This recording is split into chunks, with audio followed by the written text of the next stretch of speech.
ఒకసారి అందరూ మీ రెండు చేతులు పైకి చూపించి ప్రభుని స్తుతించండి. మరొకసారి అందరూ దేవుని స్తుతించండి. క్రీస్తునందు దేవుని యొక్క ప్రియమైన వారులారా, మరొక ఆదివారం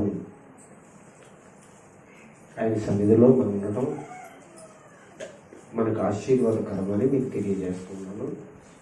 దయచేసి ఈరోజు ప్రభురాత్రి సంస్కార ఆరాధన కూడా ఏమండి, మీరందరూ కూడా చాలా జాగ్రత్తగా దేవుని యొక్క వాక్యాన్ని కూడా వినాలి.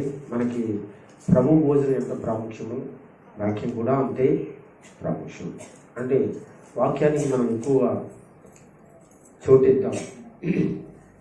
దేవుని వాక్యానికి మనం చోటిచ్చినప్పుడే మనకి మేళ్ళు కలుగుతాయి, ఆశీర్వాదాలు కలుగుతాయి. వాక్యమే మనం మేలు చేస్తుంది. బైబిల్ చెప్తుంది, మనకి ఎవరైనా మేలు చేయాలనుకుంటే వాక్యం ద్వారా మాత్రమే మనకు మేలు కలుగుతుంది అనే విషయాన్ని నేను తెలియజేస్తున్నాను. సరేండి, గతించినటి వారంలో అపోస్తుల కార్యంలోంచి చాలా సంగతులు మనం నేర్చుకుంటూ ఉన్నాం కదా. గతించిన వారం కాదు కానండి, జనవరి నెల, ఫిబ్రవరి నెలలో కూడా అపోస్తుల కార్య గ్రంథంలో నుంచి అనేకమైన విషయాల గురించి నేను చెప్పడం జరిగింది. అయితే నిన్న వారం కూడా అపోస్తుల కార్యంలో నుంచి ఆదిమ క్రైస్తవ సంఘం యొక్క అనుభవాలు, ఆదిమ క్రైస్తవ సంఘం యొక్క అనుభవాలు నేడు క్రైస్తవ సంఘానికి కావాలి. మీరు అర్థం చేసుకుంటే మరలా చెప్తున్నాను. ఆదిమ క్రైస్తవ సంఘం యొక్క అనుభవాలు నేడు క్రైస్తవ సంఘానికి కావాలి అనేటువంటి చక్కటి వర్తమానం నేను ఆదివారం మొదటి భాగంగా నేను చెప్పాను. రెండవ భాగాన్ని మరొక ఆదివారం చెప్తాను అని చెప్పాను. ఈరోజు చెప్తాను రెండవ భాగం.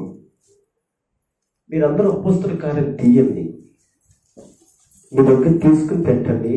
అపోస్తుల కార్యం చెప్పినప్పుడల్లా ఏవైనా చెప్పిన విషయాలు మరలా ఏదైనా చెప్తున్నాను అనుకోండి, నీకు దేవుడు మరలా విషయాలు చెప్తున్నాడు అని అనుకోవాలి. కానీ చెప్పిన విషయాలు మరలా మాట్లాడడం ఏంటి అనేటువంటి మాట మాత్రం మీ మనసులోకి తెచ్చుకోకండి.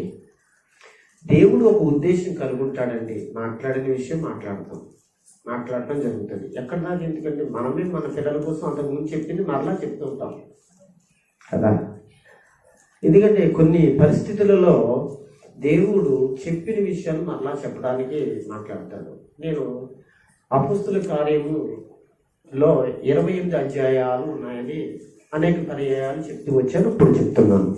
మరలా చెప్పాలా పాస్టర్ గారు అంటే చెప్పాలి. ఎందుకంటే కొన్ని సంగతులు పద్ధతిగా నేను బోధించడం, పద్ధతిగా మీరు వినడం, రేపొద్దున పద్ధతిగా దేవుని వాక్యాన్ని అర్థం చేసుకోవాలి. అంటే ఈ అపోస్తుల కార్య గ్రంథంలో 28 అధ్యాయాలు. ఈ 28 అధ్యాయాలు 2 భాగాలని చెప్పాను. మొదటి భాగం 1వ అధ్యాయం నుంచి 12వ అధ్యాయం వరకు ఒక భాగం అని చెప్పాను. రెండవ భాగం అపోస్తుల కార్యం 13వ అధ్యాయము 28వ అధ్యాయం అని ఏమని ఒక భాగం అని చెప్పాను. మొదటి భాగంలోనేమో పేతురు గారి యొక్క పరిచర్య మనకి ఎక్కువగా కనపడుతుంది అని చెప్పాను. పేతురు గారే కాదు కానీ పేతురు గారితో యోహాను గారు ఉంటారు, స్టెఫన్ ఉంటాడు, ఫిలిప్పు ఉంటాడు. మరి ఏంటండి ఆ 12 అధ్యాయంలో పేతురు గారు మరి ప్రసంగాలే, లేకపోతే ఆ భాగంలో పేతురు గారే కనపడతాడని మీరు అంటున్నారంటే, ఆయన మెయిన్గా ఉన్నతమైన ప్రసంగాలు, ఉన్నతమైన ఉపదేశాలు, అక్కడ ఆయన క్యారెట్ ఎక్కువగా మనకి కనబడుతూ ఉంటుంది. దాని గురించి చెప్పాను. అలాగే 13వ అధ్యాయం 28వ అధ్యాయం వరకు కూడా పౌలు గారుతో కలిసి చాలామంది ఉంటారండి. తీతు, తిమోతి, మరి శీల, లోక, ఎపఫ్రాదితు, ఎపఫ్రా, ఇంకా చాలామంది 3 మంది అండి. స్త్రీలైతే ఇంక లెక్కే లేదు. వీళ్ళందరూ కలిసి గొప్ప మిషనరీ పని చేశారు, అంటే సేవ చేశారు కనుక. అయితే అందులో మెయిన్గా కనపడేది ఎవరంటే ఒక గొప్ప వ్యక్తిగా ప్రసంగాలు చేసిన వాడు అన్నమాట. వారితో పాటు బర్నబా కూడా అండి, బర్నబా కూడా అర్థమవుతుందండి. అలాంటి వ్యక్తులండి వీళ్ళు. అయితే ఇక్కడ పౌలు గారు గురించి ప్రత్యేకంగా ఎందుకు చెప్పాలి అని అంటే, ఆయన మిషనరీ పనిలో వాళ్ళతో కలిసి చేస్తున్నప్పుడు చాలా గంభీరమైన ప్రసంగాలు చేశాడు ఆయన, గంభీరమైన అద్భుతాలు చేశాడు ఆయన. అలాంటి వ్యక్తిని గురించి మనం చెప్పుకోవడానికి 13 నుంచి 28 వచనాల్లో మనం చూస్తాం. అక్కడ ఆయన మిషనరీ ప్రయాణమే కాకుండా ఇంకా నెక్స్ట్ ఆయన చెరసాల్లోకి వెళ్ళి విషయం కూడా మనకి తెలుస్తూ ఉంటుంది. సరే, ఇంతవరకు 28వ అధ్యాయంలో పరిస్థితులు మనం చెప్పుకున్నాం. అయితే నిన్న వారం నేను చెప్పినట్టు భాగంలో ఆదిమ క్రైస్తవ సంఘ విశ్వాసుల యొక్క అనుభవం, నేడు క్రైస్తవ సంఘం అంటే, నేడు క్రైస్తవ సంఘం అంటే మన పుట్టే కాదు కానీ భూమి మీద ఈ రోజున క్రీస్తు యేసు రక్తంలో కడగబడిన, యేసు క్రీస్తుని నమ్మి బాప్తిసం పొంది మారుమనసు పొంది యేసుని వెంబడిస్తున్న నేడు క్రైస్తవ సంఘాలన్నీ కూడా ఏం చేయబడాలి అంటే, అనగా ఆదిమ క్రైస్తవ సంఘములో ఉన్నవారు ఏ విధంగా అయితే వారి అనుభవాలు మనం తెలుసుకుంటే, వారి పరిచర్యలు మనం తెలుసుకుంటే, వారి ప్రార్థనా విధానం మనం తెలుసుకుంటే, వారి పరిశుద్ధాత్మిక నడిపింపుల గురించి మనం తెలుసుకుంటే, నేర్చుకుంటే, దేవుని బిడ్డలారా మనకెంతో ఆశీర్వాదము. అంతేకాకుండా మనం అలాంటి అనుభవాలు ఉంటే ఆనాడు జరిగిన కార్యాలు కూడా ఈ రోజున మనం చేయగలుగుతాము, చేస్తాము. ఆయన రాకడంలో మనం ఏం పోతుంటే ఎత్తబడడానికి అవకాశం ఉంది. ఒకసారి అందరూ స్తోత్రం గట్టిగా చెప్పండి, కొంచెం మంచిగా చెప్పండి, సంతోషంగా చెప్పండి. కనుక మన ముందున్న వారిని, మనకు ముందుగా సేవ చేసిన వాళ్ళు ఉన్నారు కదా, వాళ్ళందరినీ మనం ఏం చేసిన మాదిరిగా పెట్టుకోవాలని బైబిల్ చెప్పింది. మీరు బైబిల్లో చాలాసార్లు చెప్పి మనం ముందుగా సేవ చేసిన వాళ్ళు ఎవరు? ఏళ్ళే ఆదిమ క్రైస్తవ సంఘంలో వాళ్ళు. వీళ్ళందరూ కూడా మనకు ముందుగా సేవ చేసి వెళ్ళారు, మనకంటే ముందుగా వెళ్ళి పరిచర్యలు చేశారు, మనకంటే ముందుగా కొన్ని త్యాగాలు చేశారు, మనకంటే ముందుగా అద్భుతమైన కార్యాలు ఆత్మచేత జరిగించారు, మనకంటే ముందుగా వాళ్ళు అనేక సంగతులను అనగా లోకానికి తెలియజేశారు, చనిపోయారు, హతసాక్షులు అయ్యారు, ప్రభు దగ్గరికి వెళ్ళారు, వాళ్ళు తిరిగి వస్తున్నారు. అయితే నేడు క్రైస్తవ సంఘం అలా ఉండాలనేదే దేవుని యొక్క ప్రత్యేకమైన ఉద్దేశం. కనుక దేవుని పిల్లలారా, మీరు అలాంటి అనుభవంలోకి రావాలని ఈ రోజున పరిశుద్ధాత్మ దేవుడు ఎందుకు నన్ను మరలా ఈ పరిచర్యలో అపొస్తలుల కార్యం గురించి చెప్పడానికి ప్రభు నాకు సహాయం చేశారు. దేవునికి వందనాలు చెల్లిస్తున్నాను. హల్లెలూయా. ఎందుకంటే నేను వాడబడుతున్నందుకు దేవునికి వందనాలు చెప్పాలి, నన్ను వాడుకుంటున్నందుకు దేవునికి నేను కృతజ్ఞుడై ప్రభు పనిచేయాలి. నేను చాలా బలహీనంగానే ఉన్నాను, నేను ఆరోగ్యంగా ఏమి లేదు, ఇప్పుడు కూడా ఆరోగ్యంగా ఏమి లేదు. అయినా ఎందుకంటే దేవునికి భయపడేటువంటి వాడిగా మీ మధ్యన, ప్రభు మధ్యన నేను ఉన్నాను. దేవునికి స్తోత్రం. సరేనండి, మనము 12వ అధ్యాయము వరకు కూడా ఆ సంఘం ఏ విధంగా పరిచర్య చేసిందో పరిశుద్ధాత్మ చేత నింపబడి కదా, పరిశుద్ధాత్మ అనుభవం కలిగి ఎలాంటి గొప్ప గొప్ప పరిచర్యలు లేక అద్భుతాలు ఆత్మలను ఎలాగైతే నడిపించారో నేడు క్రైస్తవ ప్రజలమైన మనం కూడా ఆ ఉద్దేశాలు ఆలోచనలు కలిగి ఉందాం. ఇప్పుడు వద్దాం అపొస్తలుల కార్యంలో వద్దాం. వచ్చిన మనము మెల్లగా అపొస్తలుల కార్యము తెరవండి. ఎక్కడికి వస్తారు అమ్మా? ఎక్కడికి వస్తారు? కొంచెం సంతోషంగా ఉండండి. దేవుని స్తోత్రం. ఎక్కడికి వస్తారు? 13వ అధ్యాయం. వెరీ గుడ్, మంచివాడు. జాగ్రత్త. నేను మీరు అపొస్తలుల కార్యం 13వ అధ్యాయం తెలిస్తే ఏమండి, ఈ 13వ అధ్యాయంలో ఒక విషయాన్ని మనం చదువుకుంటాం. 1, 2, 3 వచనాలు చదవండి. అంతియోకులోనున్న సంఘములో బర్నబా నెగిరి అనబడిన సిమియోను. గమనించండి, బర్నబా, నెగిరి అనబడిన సిమియోను, కురేనీయుడైన లూకియా, శతాధిపతి అయిన హేరోదుతో కూడి పంచబడిన మన యేసు. యేసు కాదండి, మన యేసు. మన యేసు అంటే శిలువలో సరిపోయిన యేసు కాదు, మన యేసు ఆయన పేరు. ఆయన పేరే పేరు మీరు జాగ్రత్త, యేసులు కొంతమంది బైబిల్లో కనబడతారు. మీరు ఎంతమంది యేసులు చూసారో చూడలేదు, కానీ కొంతమంది యేసులు నేను చూశాను. దేవుని స్తోత్రం. ఆ యేసు అనే పేరు వచ్చినప్పుడు మీరు మన ప్రభు అయిన రక్షకుడని క్రీస్తు యేసు ప్రభుల వారు మాత్రం కాదని మీరు గుర్తెరగాలి కొన్ని చోట్ల. అదే అందుకని దేవుడు యేసు అనడం మానేసి అక్కడ ఏం రాశాడు పరిశుద్ధాత్మకు తెలుసు. మన యేసు ఎవరండి అంటే మన శిలువలో మరణించిన యేసా? కాదు కాదు కాదు. మన యేసు అనేటువంటి వాడు ఆ సంఘంలో ఉన్నాడు. మీకు అర్థమైందా? ఆ సంఘంలో ఉన్నాడు. బర్నబా సంఘంలో లూకియా అనేవాడు ఉన్నాడు. ఇంకా తదుపరి ఉన్నారు. మరొకసారి చదువుదాం, మీకు అర్థమైనట్లుగా మీరు అర్థం అవడానికి. ఏమండి ఈ విషయాలు అంత్యోక్యలో ఉన్న సంఘములో తమ్ముడు ఒకసారి అక్కడ అంత్యోక్యలో ఉన్న సంఘం మీరు గమనించండి. యెరూషలేములో సంఘం కదా, యెరూషలేములో సంఘం, అంత్యోక్యలో సంఘం మీరు గమనించండి. ఇలా చూసుకుంటూ వెళితే కనుక ఆసియాలో అనేక సంఘాలు, ఏమంటే ఆయా ప్రాంతాలలో అనేక సంఘాలు, ఆయా సంఘాలలో భక్తి కలిగిన స్త్రీలు ఉన్నారు, ఆయా సంఘాలలో చాలా ప్రార్థనా పరులైన యవనస్తులు ఉన్నారు, ఆయా సంఘంలో స్త్రీలు అనేటి వారు అనగా అద్భుతమైన పరిచర్య చేసి దేవుని కొరకు బ్రతికిన వారు ఉన్నారు. ప్రియమైన వాళ్ళని గమనించండి. అంత్యోక్యలో సంఘము, యెరూషలేములో సంఘము మీరు గమనించండి. అంత్యోక్య సంఘము, యెరూషలేము సంఘము. నేను ఆదిమ సంఘములో నుండి యెరూషలేములో ఉన్న సంఘము, యెరూషలేములో ఉన్న సంఘము అనే దాని అంశం మీద మీకు చెప్పాను. మీరు మరొకసారి మీరు దాన్ని అంతా వినండి. అది యెరూషలేములో సంఘము. ఇక్కడ అంత్యోక్యలో సంఘము, అంతియోకాకి యెరూషలేమునికి పాస్టర్ గారండి ఈయన దగ్గరగా ఉన్నదంటే అని దగ్గరగా ఉండదండి. అంతియోకా అనేది ఎక్కడ ఉందో తెలిసి సిరియా దేశంలో ఉంది.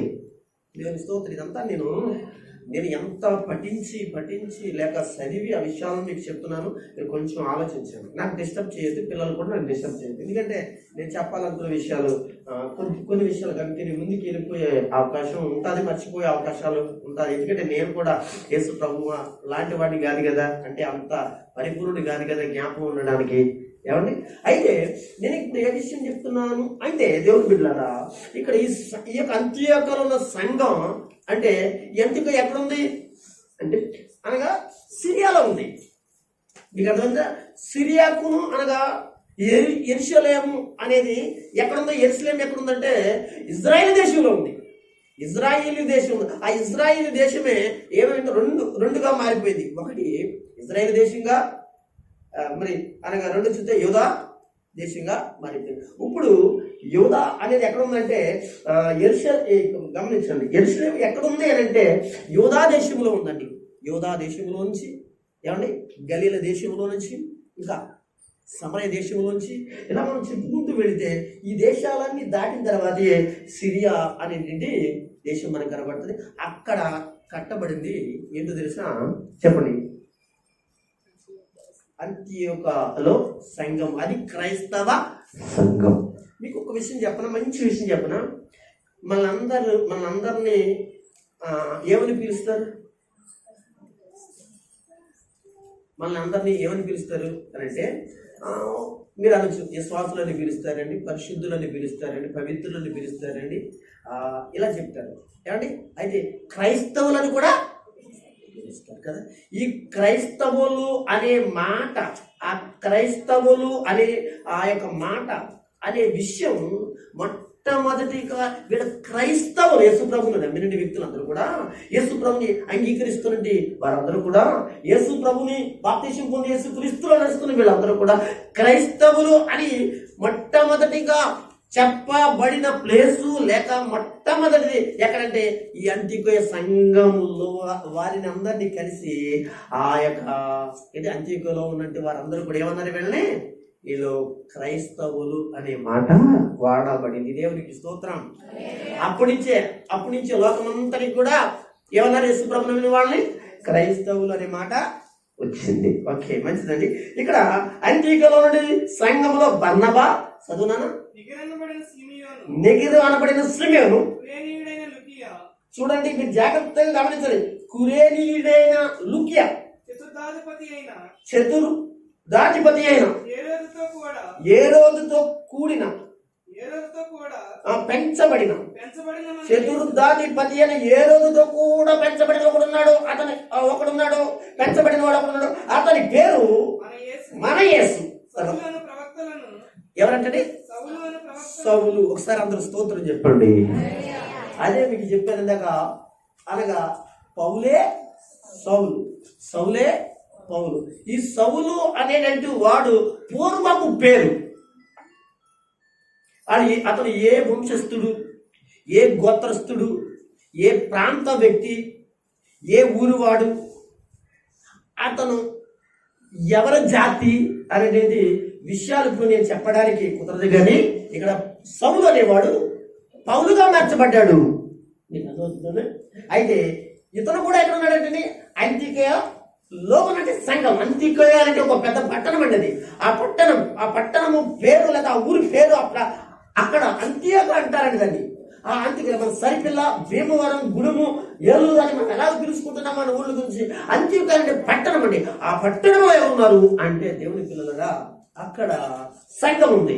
ఆ సంఘము క్రైస్తవ సంఘం. మొట్టమొదటిగా యెరూషలేములో అనగా మొట్టమొదటి సంఘము యెరూషలేములో ప్రారంభించబడింది. కానీ ఈ తర్వాత ప్రారంభించబడిన ఈ సంఘం అది అలాగ చెదురుకుంటూ ప్రజలు, అపోస్తులు, లేకపోతే అనగా సువార్థికులు, ఇంకా చూస్తే యేసు శిష్యులైన వారు వెళుతూ ఎక్కడికి వెళ్ళారంటే అనగా అంత్యోక్యకి వెళ్ళి అక్కడ స్థిరపడి అనేకమైనటువంటి అనగా ఆత్మలను ప్రభు దగ్గర నడిపించి అక్కడ వాళ్ళందరూ కూడా యేసు ప్రభు బోధల వల్ల మార్చబడ్డారు. వాళ్ళ క్రైస్తవులు అని పిలువబడ్డారు అక్కడ. ఓకేనండి, అర్థం చేసుకోండి, చాలా జాగ్రత్తగా అర్థం చేసుకోవాలి. అయితే ఇక్కడ మన యేసు అని అంతేకాకుండా సౌలు అని ప్రవక్తలు, బోధకులు ఉన్నారంటే ఆ సంఘంలో. తర్వాత 3 వచనం, వారు ప్రభువుని సేవించుచు ఉపవాసం ఉండగా. చూడండి, వారు ప్రభువుని సేవించుచు ఉపవాసం ఉండగా. ఇది మనకు కావాల్సింది. పరిశుద్ధాత్మ నేను బర్నబాను సౌలును పిలిచిన పని కొరకు వారిని నాకు ప్రత్యేకపరచుడు వారితో చెప్పాను. అంతటా వారు ఉపవాసముండి ప్రార్థన చేసి వారి మీద చేతి నుంచి వారిని పంపిరి. ఒకసారి గట్టిగా స్తోత్రం చెప్పండి.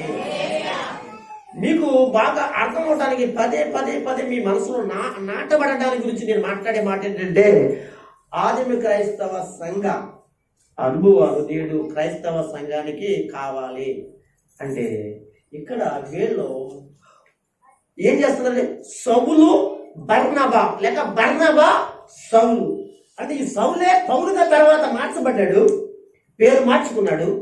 ఇక్కడ బర్నబా అనేవాడు సామాన్యుడు కాదండి.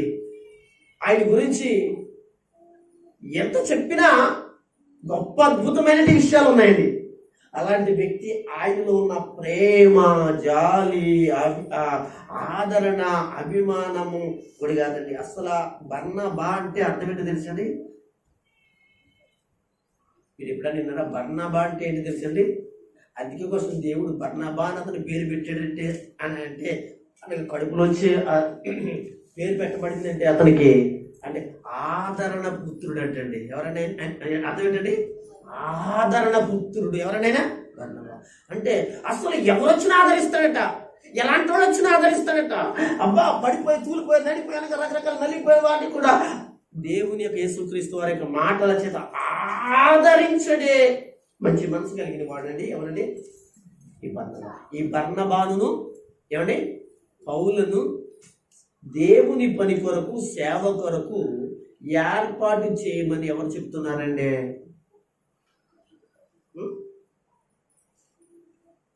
దేవుడు చెప్తున్నాడండి. ఎవరు చెప్తున్నారా? దేని కొరకు? సేవ కొరకు, సేవ చేయటం కొరకు, దేవుని వాక్యము ప్రకటించడం కొరకు, దేవుని పని కొరకు.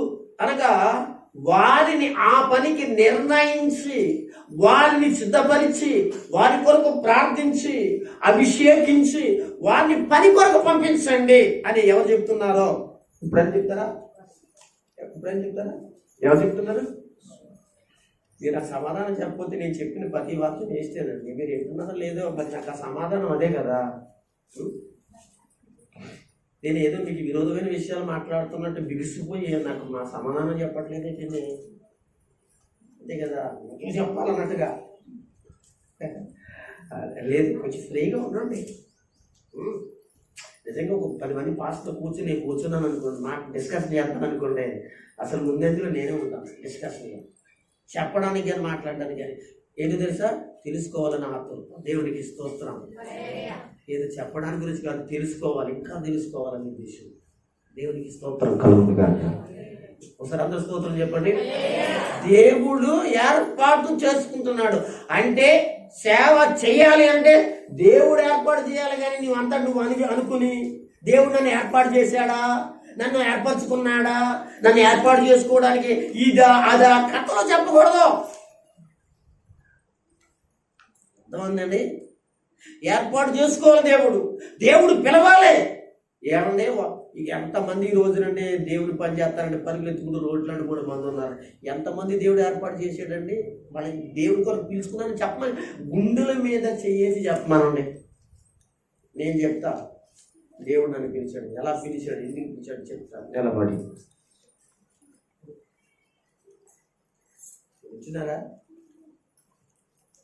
వింటున్నారా? వింటారు. ఎవడు ఆడు పిలవపడపోయినా, అతను పిలవపడినా ఆడు తీసుకొచ్చి ప్రార్థన చేస్తే చేసుకుంటారు. అడిగి కూర్చుని ఏం చెప్తారో ఒక బోధన వింటాడు. యేసు బోధలే కదా, నేను చెప్తే నాకంటే బాగా చెప్తాడు, కానీ ఏర్పాటు చేయబడలే. ఇది మీకు అక్కర్లే, మీకు ఇది అక్కర్లేదు. మీకు ఇది ఉంటే ఇంకేంటే ఈ అనమాట. తిరిగి పరిశుద్ధాత్మ ఎందుకు చెప్పాలి? ఏర్పాట్లు ఉంటాయండి. ఎవరు పడితే ఆడు ఒక మందిరం కట్టేసి, ఎవరికి పడితే వాడు ఒక చర్చి కట్టేసి ఒక ఇంటి తీసేసుకుని అట్లా ఏర్పాటు చేసుకున్నాడా లేదా, ఏ ప్రత్యేకత అతనికి ఉందా లేదా, ఏర్పాట్లో ఉన్నాడా లేదా, అసలు పరిశుద్ధాత్మ దేవుడు పిలిచాడా లేదా, అవసరం లేదా? అవసరం లేదు. ఎందుకంటే ఈ పాస్టర్ కొంచెం కనుక ఆత్మ చేత, ఆత్మావేశం చేత ఏలియా లేక, ఎలీషా లేక, హెజ్కేల్ లేక, మనకి ఏదైనా లేక కొంచెం గట్టిగా ఉజ్జీవంతో, లేకపోతే గట్టిగా వారి యొక్క పాపాలను, పరిస్థితులను మార్చుకోమని చెప్తే అక్కడి నుంచి వెళ్ళిపోవడానికి 3 మంది పాస్టర్ గారు ఏర్పాటు చేయలేని ఏర్పాటు లేని వాళ్ళ దగ్గర కూర్చునే జనాలు లేరా? 100 మంది ఈ రోజున ఉన్నారండి. దయచేసి నేను అంటున్నాను, ఒకసారి పరిశుద్ధాత్మ దేవుని యొక్క ఆవేశాల గురించి మీరు ఆలోచించండి. దేవునికి స్తోత్రం. హల్లెలూయా. 2 చేతుల పైకి దేవుని స్తోత్రం చెప్పండి. ఇక్కడ అంటున్నాడు కదా, నేను పరిశుద్ధాత్మ యొక్క పరిచర్య గురించి మాట్లాడుతున్నాను. ఆనాడు ఆదిమ క్రైస్తవ సంఘములో ఎలాంటి పరిచర్య పరిశుద్ధాత్మతో నడిచిందో, అలాంటిదే నేను క్రైస్తవ సంఘాలలో కూడా సహోదరులు కానీ, దైవ సేవకులు కానీ, స్త్రీలని కానీ, పురుషులని కానీ, వాళ్ళందరూ కూడా ఏం చేయాలి, పరిశుద్ధాత్మ పరిచర్య జరిగించాలనే నా ఆశ, నా కోరిక. కనుక ఆదిమ క్రైస్తవ సంఘంలో ఏ సంఘటనలో ఏ విషయాలు అయితే జరిగినాయో ఆ విషయాలన్నీ కూడా మనం నేర్చుకుంటే దేవుని బిడ్డలారా, నేర్చుకుంటే ఈ రోజున మనము ఆ పరిశుద్ధాత్మక సన్నిధిలో మనం ఏం చేస్తాము, దేవుని చేత పంపబడి దేవుని పని చేస్తాము కదా. నేను ఆదివారమే కదా మనం చెప్పుకున్నాం, పరిశుద్ధాత్మ పరిచర్యలో జ్ఞానముతో నిండుకున్న వాడు పరిచర్య చేయాలి కదా. అలా ఇంకెంత చెప్పుకున్నాం, బోడని చెప్పుకున్నాం కదా. అంతా కూడా పరిశుద్ధాత్మ పరిచర్యే జరిగింది. అందుకే దేవుని పిల్లల ఆనాడు క్రైస్తవ ప్రజలందరూ కూడా వారి చావును కూడా ఏం చేశారు, చావును కూడా లెక్క చేయకోకుండా ఏం చేశారు, ప్రాణాలను కూడా ఇచ్చేటువంటి వారిగా వాళ్ళ ముందుకు వచ్చారు. ఇది ఇక్కడ ఏమంటున్నాడంటే ఇక్కడ ఈ 13వ అధ్యాయంలో వారు ప్రభువుని ఉపవాసము చేయించుండగా పరిశుద్ధాత్మ, నేను ఏమంటాడు, పరిశుద్ధాత్మ దేవుడు మాట్లాడుతున్నాడు, నేను ఎవరిని ఏర్పాటు చేసుకున్నాను, బర్నబాను, ఇంకెవరిని, సౌలును పిలిచి ఒకసారి స్తోత్రం చెప్పండి. నేను పిలిచాడా? నేను పిలిస్తే నీకున్నాయన్నా మిస్రా? ఎవరి గురించి చూస్తాం? ఈ భార్య గురించి చూస్తాం, ఈ పిల్లల గురించి చూస్తాం. ఇవన్నీ ఏం చేయగలవా? సేవ చేయగలవా? నిన్ను పిలిస్తే, అనే పరిశుద్ధాత్ముడు పిలిస్తే నీకు సమస్త విషయాల్లో కూడా ఏం చేస్తావు తెలుసా, వెనుకున్న వాటిని విడిచి ముందున్న వాటి కొరకే, పౌలు గారు అంటాడు, ముందున్న వాటి కొరకే పరిగెత్తాను అంటాడు. ఇలా ఆలోచించు. పిలిచి తన పని కొరకే నాకు ప్రత్యేక పరచుడని వారితో చెప్పాను. ఏమండి, ఒక విషయం, మీతో కూర్చున్నాడని పాస్టర్ గారు, మీతో మాట్లాడుతున్నాడని పాస్టర్ గారు, మీతో తింటున్నాడని పాస్టర్ గారు, మీతో కలిసి నవ్వుతూ అనగా మీతో కలిసి ఇంటి వాళ్ళ ఉంటున్నాడని కదా, అలా ఉండాలి పాస్టర్ గారు. కానీ ఉంటున్నాడని చెప్పేసి ఒక ప్రత్యేక రీతిగా లేనివాడిగా మాత్రం గుర్తిస్తే సంగతి దెబ్బతింటది. ఇప్పుడు బైబిల్ చెప్తుంది మన వారి నాకు ప్రత్యేక పరిచయం. వాడు ప్రత్యేకమైన వ్యక్తులండి. ఈ విషయాలు సంఘంలో చాలా ఉంది. వాడు ప్రత్యేక విషయం. పాస్టర్ గారిని ఎంతంత మాట్లాడతారంటే, ఎలా మాట్లాడతారంటే, సొల్లు మాటలు, అబద్ధాలు ఎన్ని చెప్తారు అంటే ఎంతో మంది అండి. నువ్వు చెప్పు పర్వాలేదు, ఎవరి గురించి చెప్పు. ఎవరి గురించి చెప్తాను అంటే ఏర్పాటు లేని వాడి గురించి చెప్పు. ఏర్పాటు కలిగిన వాళ్ళు ఉంటారని కొంతమంది, వాడి గురించి మాట్లాడితే దేవుడు ఊరుకోడు. మీకు అర్థమవుతుందా? చూడండి, ఇక్కడ వారిని నాకు ప్రత్యేక పంచుడని వారితో చెప్పాను. అంతటా వారు ఉపవాసం ఉండి ప్రార్థన చేసి వారి మీద చేతుల నుంచి వారిని అయిపోయాను. ఈ అనుభవాలు కావాలి. దేవుడు నేను ఏర్పాటు చేసుకున్నాడు అనగా నేను దైవ సేవకుడుగా, పాస్టర్గా నేను ఉండాలి అని నువ్వు అనుకోవడం కాదండి. నువ్వు అనుకుంటే అయిపోతావు. అమ్మా అంటున్నారా? నువ్వు అనుకుంటే అయిపోతావు. కానీ నువ్వు అనుకున్నది దేవుని దృష్టిలో అనుకోలేదు కనుక ఏమవుతుంది? దేవుని దృష్టిలో నువ్వు ఎవరో దేవుని పనివాడు కాదు, మనుషుల దృష్టిలో పనుడు నువ్వు. నీకు అర్థమైందా? కొంతమంది పాస్టర్ గారిని తీసుకొచ్చి కుట్రాలు పెట్టేసినంతలోనే ఆ దేవుడు పిలిచేసాడా? ఎక్కడో ఒక మందిరాన్ని కట్టేసేది చేసేసి అలాగే 10 మందికి భోజనాలు పెట్టేస్తే అది దేవుని చేత పిలవబడి ఆయన పరిచర్య అలాగే దేవుడు పరిశుద్ధాత్మ జరిగిస్తున్నాడా? ఏం అక్కర్లేదండి. ఈనాడు క్రైస్తవ సంఘాలకి సాతానుడు ఎంత మోసం చేస్తున్నాడో నిజమైన పరిచర్యలను గుర్తించలేకుండా చేస్తున్నాడండి. నిజమైన పరిచర్య దేవుని స్తోత్రం కలుగుతుంది. నాకు ఈ మధ్యన ఒక విషయం తెలిసింది. అదేం తెలిసింది? యేసు ప్రభువుని నమ్ముకోండి వెళ్ళండి మా పాత్రం గారు తిరిగారు. అప్పుడప్పుడు నన్ను కూడా రమ్మనన్నారు. నాకు అవకాశం పొందలేక వెళ్ళలేకపోయాను. ఇప్పుడు కాదండి, గత 2 సంవత్సరాలు అవుతుంది. ఇప్పుడు కాదు. మా పాస్టర్ గారు చాలాసార్లు వెళ్ళారు, వచ్చారు, ఏంటండి ప్రార్థన చేశారు, అనగా అనేక పర్యాలు వెళ్ళారు, దేవుని స్తుతించారు, ప్రార్థన చేశారు. దేవుని దగ్గరికి రండి అన్నారు. ఇక్కడికి రావడానికి వాళ్ళకి ఏమైందో మనకు తెలియదు. కానీ ఎక్కడికి వెళ్ళారంటే అనగా వెళ్ళారు, వేరే చోటకి వెళ్ళారు. వెళ్ళిన తర్వాత అక్కడ మానేసేసి ఏమంటున్నారంటే వాళ్ళు అంటే వాడు మాట్లాడితే డబ్బులు అడుగుతున్నారు అన్నట్టు. మరి అంతే, మీరు డబ్బులు అడుగుతారు, మాట్లాడితే డబ్బులు అడుగుతున్నారు అన్నట్టు. అసలు నీ కోసం ఒక సేవకురాలు మోగితే నువ్వు కాదని అక్కడికి వెళ్ళి ఏంటని మళ్ళీ నేను అక్కడికి వెళ్ళి కొద్ది రోజులు వెళ్ళి కొన్నాళ్ళు వెళ్ళి అక్కడేమో వాళ్ళు అది అడుగుతున్నారు, ఇది అడుగుతున్నారు. మరి అడుగుతారు, ప్రభు పని కొరకు అడుగుతారు. నిన్నే అడిగారు, సంఘంలో అందరూ ఉంటారు, అడుగుతూ ఉంటారు. ఏదో అది కట్టాలి, ఇది కట్టాలి, అదో ఏదో మొత్తాన్ని అడుగుతారు. డబ్బులు అడుగుతారు. డబ్బులు ఎందుకు అడుగుతారండి? డబ్బులు ఎందుకు కావాలండి? దేవుని పనికి కావాలి. ఓకే, సరే కదండి. నిన్ను పిలిచి నేను రమ్మని అనగా అనేక నీ బలహీనతలు తెలుసుకుని ఏదో ఒక ద్వారా తెలుసుకుని అనగా ప్రార్థన చేయమంటే వెళ్ళి అనేక పర్యాలు తిరిగి రాలేదు. కానీ అది రాకపోయినా వాళ్ళ దగ్గరికి ఏం చేసావు? నువ్వు కూర్చున్నావు. నీకు అది జరగాలి. ఏం జరగాలి? నీకు అలాగే ఉండాలి. కనుక మీ పాస్టర్ గారు అనగా ప్రార్థన చేస్తా రమ్మని పిలిస్తే మేము వెళ్ళాం, అంతేగాని అనమాట మొదటిగా మా దగ్గరికి రండి అన్నాం. ఎందుకండి దేవుని పిల్లలారా, వాడికి దేవుని ప్రేమ చెప్పిన తర్వాత వాళ్ళే వస్తారండి. నువ్వేం చేస్తావు? అలా కొద్ది రోజులు వచ్చిన తర్వాత ఎక్కడికో అక్కడ ఏదో గొప్ప చెప్పారని, అక్కడ ఏదో గోస్ట్ ఉందని, లేకపోతే ఏదో బూస్ట్ ఉందని వెళ్ళవా, వెళ్తావా? నువ్వు గ్రహించవా? దేవుని చిత్తాన్ని గ్రహించవా? అక్కడికి వెళ్ళావు, అక్కడ నీకు అక్కడ ఏమన్నా అక్కడ పరిశుద్ధాత్మ దేవుడు లేడు. దేవుడి పని కొరకు కాదు కదా నిన్ను పిలిచింది, ఆయన పిలిచింది. అక్కడ బోధలు లేకుంటాయి, మాటలు లేకుంటాయి. నీకు రక్షణ కలిగించవు కదా, నీకు స్వస్థత కలిగించవు కదా, నీ జీవితంలో అనగా పరలోకాన్ని నడిపికూడదు కదా. అయ్యలు లేవు. చివరాఖరికి ఏమైపోయి వెనక మరి ఎత్తేసి పాస్టర్ గారు అందరూ ఎత్తి అది అడుగుతారు, ఇది అడుగుతారు. దేవునికి స్తోత్రం. అలా చెప్పండి. నేను చెప్తున్నాను దేవుని పిల్లలు, ఇలాంటి పరిచర్యలు అన్నీ ఉన్నాయి. ఎవరి పరిచర్యలు ఉన్నాయి? వాళ్ళందరూ ఎవరు? దేవుని చేత పిలువబడ్డాడు కాదు, పరిశుద్ధాత్మ చేత పిలువబడ్డవాడు కాదు. ఇక్కడ మనము అది ఒక పాస్టర్ గారనే కాదు, సంఘములో ప్రతి విశ్వాసి కూడా పరిశుద్ధాత్మ చేత పరిచర్య జరిగించాలి. అదే ఇప్పుడు నా అంశం కూడా మీరు మొన్న అప్లోడ్ అయినది అనే బయటకు వచ్చిన వీడియోలో నా అంశం కూడా ఏంటంటే తెలుసండి, పరిశుద్ధాత్మ పరిచర్య. పరిశుద్ధాత్మ పరిచర్య ఆదిమిక సంఘం యొక్క అనుభవాలు నేడు క్రైస్తవ సంఘానికి కావాలి అనే అంశం మీదే దాన్ని విడుదల చేశానండి. దేవుని స్తోత్రం కలుగుతుంది. పరిచర్య అంటే నేను ఒక్కడిని ఎలాగొస్తుందండి? పరిచర్య అందరూ చేయాలి. పరిచర్య అంటే ఏంటి అనుకుంటున్నారు? దేవుని పని, వాక్యము పని, ఒకటి డ్రమ్స్ పని, ఒకటి పాటల పని, ఒకటి ప్రార్థన పని, ఒకటి వాక్యం పని, ఒకటి ఇంకోటి పని, ఇంకొకటి పని, ఒకటి సండే స్కూల్ పని, ఇంకొకటి ఇంకొక పని, ఇంకొకటి ఇంకోటి పని. ఇదంతా కూడా పరిచర్య అన్నారు. ఇదంతా కూడా నానా విధములుగా ఉన్నవి. ఏంటది చెప్పరా గట్టిగా? పరిచర్య నానా విధములుగా ఉన్నాయి. మరి అందులో అంతా కలిపితేనే పరిచర్య.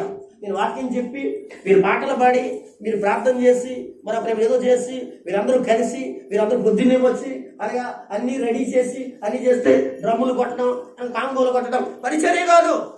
కనుక అందుకే చెప్పాను ఏంటి, మేము వాక్యము పంచుట అక్కడ చెప్పారు కదండి. ఎవరో పుస్తకాలు 7 అధ్యాయులు చెప్తారు, చదువుతుంది. మనం దాంట్లో కలగకూడదు. ఇక్కడ మనం వచ్చేసాం అందరికి. ఏమండి? కనుక ఏమని చెప్తారంటే, మేము వాక్యము పంచి పెట్టుట మానివేసి వింటున్నారా అనగా పరిచర్య చేయటం. పరిచర్య అంటే నానా విధములుగా ఉన్నాయి. పాటలు పాడడం మానేసి, వాక్యం చదవడం మానేసి, ఇంకోటి చేయడం మానేసేసి అంట మేము వాక్యమును అనగా చెప్పడానికి తప్ప ఉన్న పనులన్నీ కూడా ఎవరు చేయాలి? సంఘం చేయాలి. ఆ సంఘమే పరిశుద్ధాత్మ యొక్క సన్నిధిలో అందరూ కలిసి పరిచర్య చేయాలి. అందరూ గట్టిగా స్తుతులు చెప్పండి. 2 చేతులు పైకి చెప్తారా? హల్లెలూయా, హల్లెలూయా, హల్లెలూయా, హల్లెలూయా. గనుక పరిశుద్ధాత్మ దేవుడు అనేవాడు సేవకు పిలుస్తాడు. మనం చెప్తున్నాను, సేవకు పిలిచాడా లేదా? ఎవరో పరిశుద్ధాత్ముడు పిలిచాడా లేదా? పరిశుద్ధాత్ముడు పిలుస్తాడు సేవకే. అప్పుడు దైవజనుడుగా సేవకుడుగా నిన్ను అనే గుర్తింప చేస్తాడు. గనుక పరిశుద్ధాత్మ పరిచర్యలో ఆదిమ క్రైస్తవ సంఘము పరిచర్య చేయడానికి, వాక్యం చెప్పడానికి ఎవరైనా వచ్చాడు అంటే పరిశుద్ధాత్ముడు పిలిస్తేనే వచ్చాడు.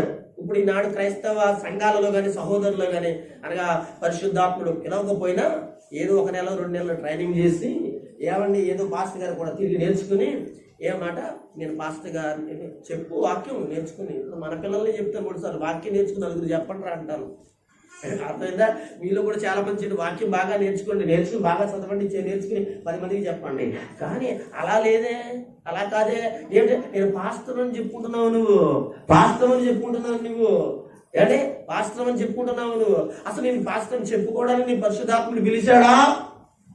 అది పరిశుద్ధాత్మకు ప్రశ్న, అది దేవుని ప్రశ్న. గనుక పరిశుద్ధాత్మ దేవుడు మనల్ని పిలిచినప్పుడు అనగా సేవలోనికి మనము వస్తాము, పనిచేస్తాము, వెనక్కి వెళ్ళం. దేవుని స్తోత్రం చెప్తారు అందరూ. కొంచెం ముందుకు వెళదాం. ఇదే అధ్యాయంలో 13వ అధ్యాయంలోనే మరొక సంగతి చదువుకున్నాం. ఏంటి ఆ సంగతి అంటే 8వ వచనం 10వ వచనం సార్ చదవండి. అయితే ఏలోమా ఆ అధిపతిని విశ్వాసము నుండి తొలగించవలెనని యత్నము చేసి, అంటే యత్నము అంటే ప్రయత్నము, మీకు అర్థమైనా? యత్నము చేసి అంటే ప్రయత్నము చేసి వారిని ఎదిరించను.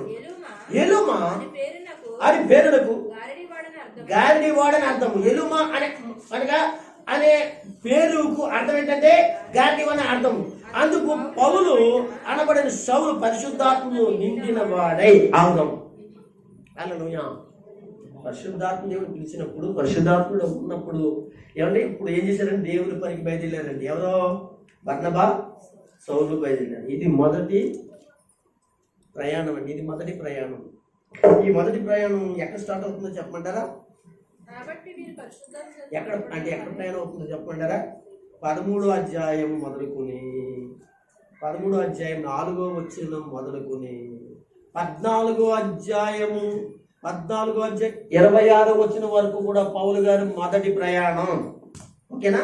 మీరు జాగ్రత్తగా ఉండండి. అయితే ఇక్కడ ఎలుమా అనబడిన ఒకడు ఒక అధిపతిని అంటే విశ్వాసం నుండి తొలగించాలనుకున్నాడట. విశ్వాసం నుండి తొలగించాలనుకున్నాడంటండి. మీకు ఏం అర్థమవుతుంది? విశ్వాసం నుండి తొలగించడం ఏంటండి అంటే, అంతకు ముందు ఒక అధిపతి దగ్గరికి పౌలు గారు వెళ్ళి దేవుని వాక్యాన్ని విన్నాడు. పౌలు గారిని పిలిపించుకుని దేవుని వాక్యాన్ని విన్నాడు. అప్పుడు కొంచెం విశ్వాసంలోకి యేసు ప్రభువులోకి వచ్చాడు. ఇది ఎవరు చూశారంటే, ఎలువమా అనబడిన ఒకడు. అంటే ఎలువమా అంటే గారడీవాడు. దేవుని స్తోత్రం చెప్పండి. గారడీవాడు అంటే మనకి అపొస్తలుల కార్యం 8వ అధ్యాయంలో గారడీవాడు మనకి కనిపించాడు కదా, నిన్న ఆదివారం కనపడ్డాడు కదా. ఆ గారడీవాడు కాదండి, ఈ గారడీవాడు.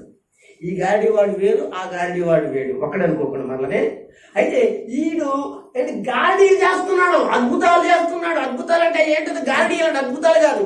ఇదంతా అందరినీ కూడా ఏం చేస్తున్నాడంటే మాయపరుస్తున్నాడు. ఇది పరిశుద్ధాత్మ దేవుడు చూసి పౌలు గారిని ప్రేరేపింపజేసి ఆ ప్రాంతానికి పంపించి, ఆ చోటికి పంపించి, అక్కడ ఒక అధిపతి ఉన్నాడండి.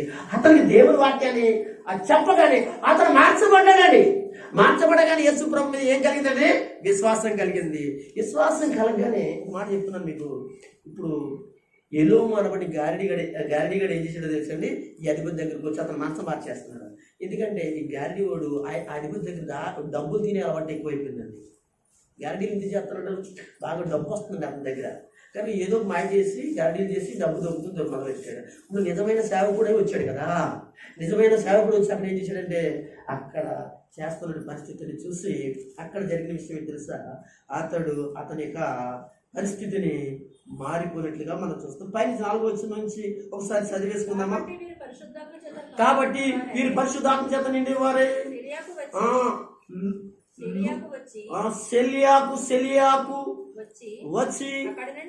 సెలియాకు వచ్చి అక్కడ నుండి వాడగెక్కి కురుపాకు వెళ్లి వారు సొలొమోను ఉండగా యూదుల యొక్క సమాజ మందిరములు దేవుని వాక్యమును ప్రకటించుచుండిరి.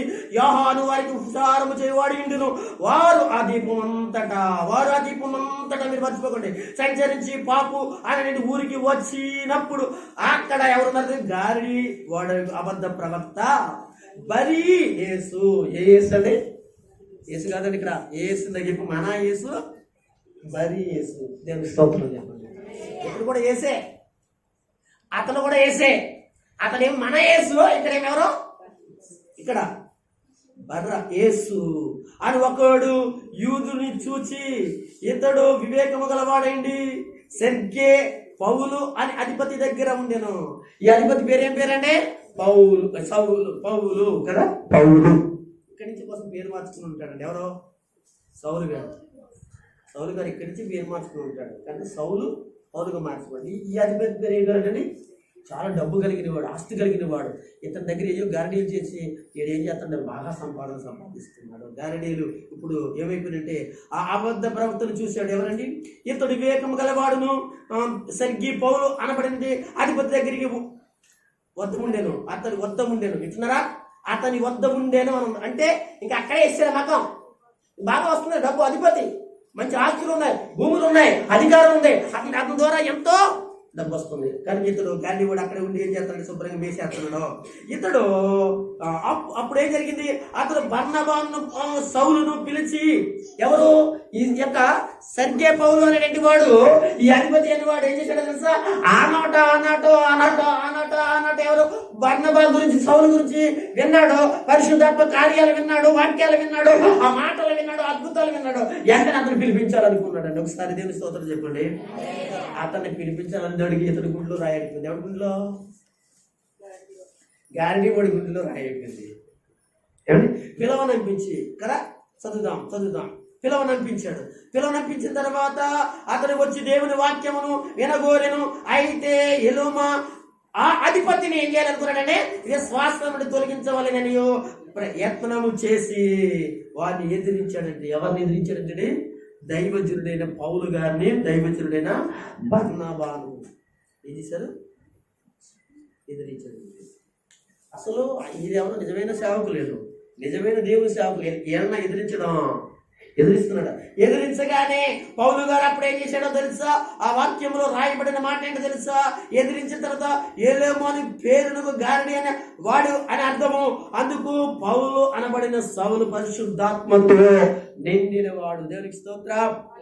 నిండినవాడు. ఏం జరిగింది?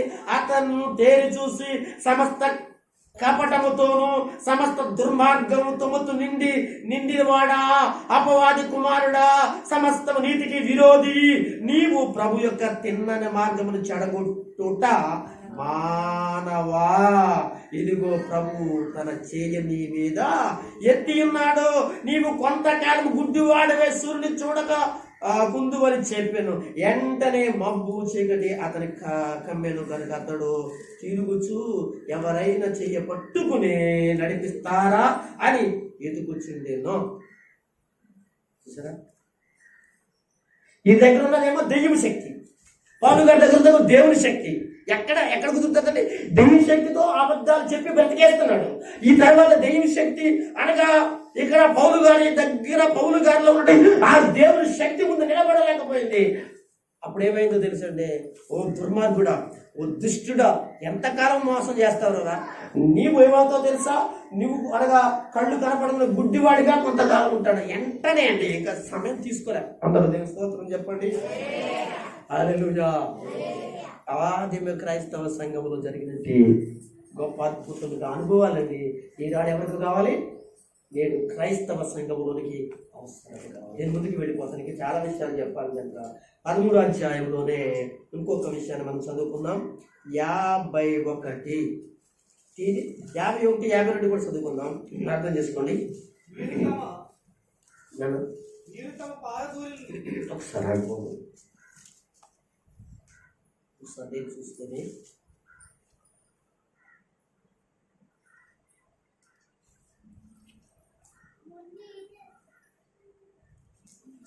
పదమూడో అధ్యాయం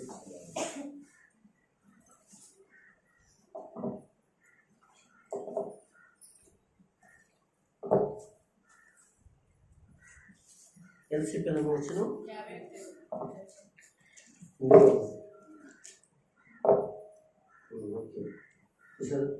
చూడు, నాకు అది కనపట్లేదు. దీంట్లో నేను 46 వచనాల వరకే చూస్తున్నాను నేను. అంటే నాకు అవి కనపట్లేదు అనమాట. ఇబ్బంది అయిపోయింది నాకు. అందుకే ఓకేనండి. 51, 52 కింద ఉంది కదా, 14వ అధ్యాయానికి పైన ఉంది. ఒకసారి చదువుతారా?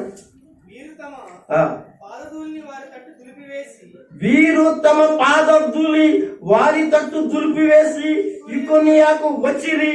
అయితే శిష్యులు ఆనందభరితులై పరిశుద్ధాత్మతో నిండిన వారై అని రాయబడింది. అందరూ గట్టిగా ఒకసారి స్తోత్రం చెప్పండి. పరిశుద్ధాత్మ పరిచర్య చూసారా? ఎక్కడ పడితే ఎక్కడ పడుతుంది. అప్పుడు పరిశుద్ధాత్మతో జరగాలండి పరిచర్యలు. ఎక్కడ చూసినా అది పరిశుద్ధాత్మలు. చూడండి ఇక్కడ, వీరు తమ పాదధూళి వారి తట్టు దులిపివేసి అన్నాడు. అంటే ఈ 13వ అధ్యాయంలో ఇక్కడ కొంత డిస్కషన్, కొంత సంఘటన జరిగినప్పుడు ఈ పౌలు గారు అలాగే బర్నబా గారు ఇంకా కొంతమంది ఆయనతో ఉన్న శిష్యులందరూ కూడా ఏం చేశారంటే, ఆ సమాజ మందిరంలో దేవుడు వాక్యం చెప్పిన తర్వాత, దేవుడు మాటలు చెప్పిన తర్వాత వారు కొన్ని తిరుగుబాటులు చేశారు. అప్పుడు ఏం చేశారంటే, మేము అంజనేయుల దగ్గరికి వెళ్ళిపోతున్నాం అండి, మీ కర్మ, మేము ఎంత చెప్పినా మీరు నమ్మట్లేదు. యేసుక్రీస్తు దేవుడని, ఆయన దావీదు కుమారుడు అని, అలాగనే అబ్రహాము కుమారుడని, మోషే ద్వారా ప్రవచనాలు లేకపోతే లేఖనాలన్నీ కూడా మేము చెప్తుంటే మీరు నమ్మలేని మరి గుడ్డివారిగా ఉన్నారు. కనుక మేమేం చేస్తామంటే తిరిగి మేము అంజన్ దగ్గరికి వెళ్ళిపోతాం. ఇంకా మీ కర్మ అంటూ వాళ్ళు ఏం చేశారండి, మేము వచ్చాము, మేము సేవ చేశాము, మీకు పరిచర్య చేశాము అనేటువంటి గుర్తుగా ఏం చేస్తాం, మా పాదధూళిని ఏం చేస్తున్నామో దులిపేసి వెళ్ళిపోతున్నాం అంటున్నాడు. కావాలంటే ఇక్కడ చాలా వరకు కూడా ఇక్కడ మనం చదువుకోవచ్చు. ఏమంటాడంటే 48వ వచనం చదవండి. ఆ మాట విని సంతోషించి దేవుని వాక్యమును మహిమపరిచిరి మరియు నిత్య జీవములకు నిర్ణయింపబడిన వారందరూ విశ్వసించిరి. అంటే ఇక్కడ ఈ చివరాఖరికి యూదుల దగ్గర నుంచి ఒకరికి వెళ్ళిపోయి అన్యుల దగ్గరికి వెళ్ళిపోయాడు. అదే విషయం నాకు చెప్పాను, మేము వెళ్ళిపోతున్నాం చెప్పాడు. వచ్చిన తర్వాత కొన్ని ప్రాంతాలకు వచ్చాడు, ఇక్కడ ఇకోనియాకు వచ్చాడు.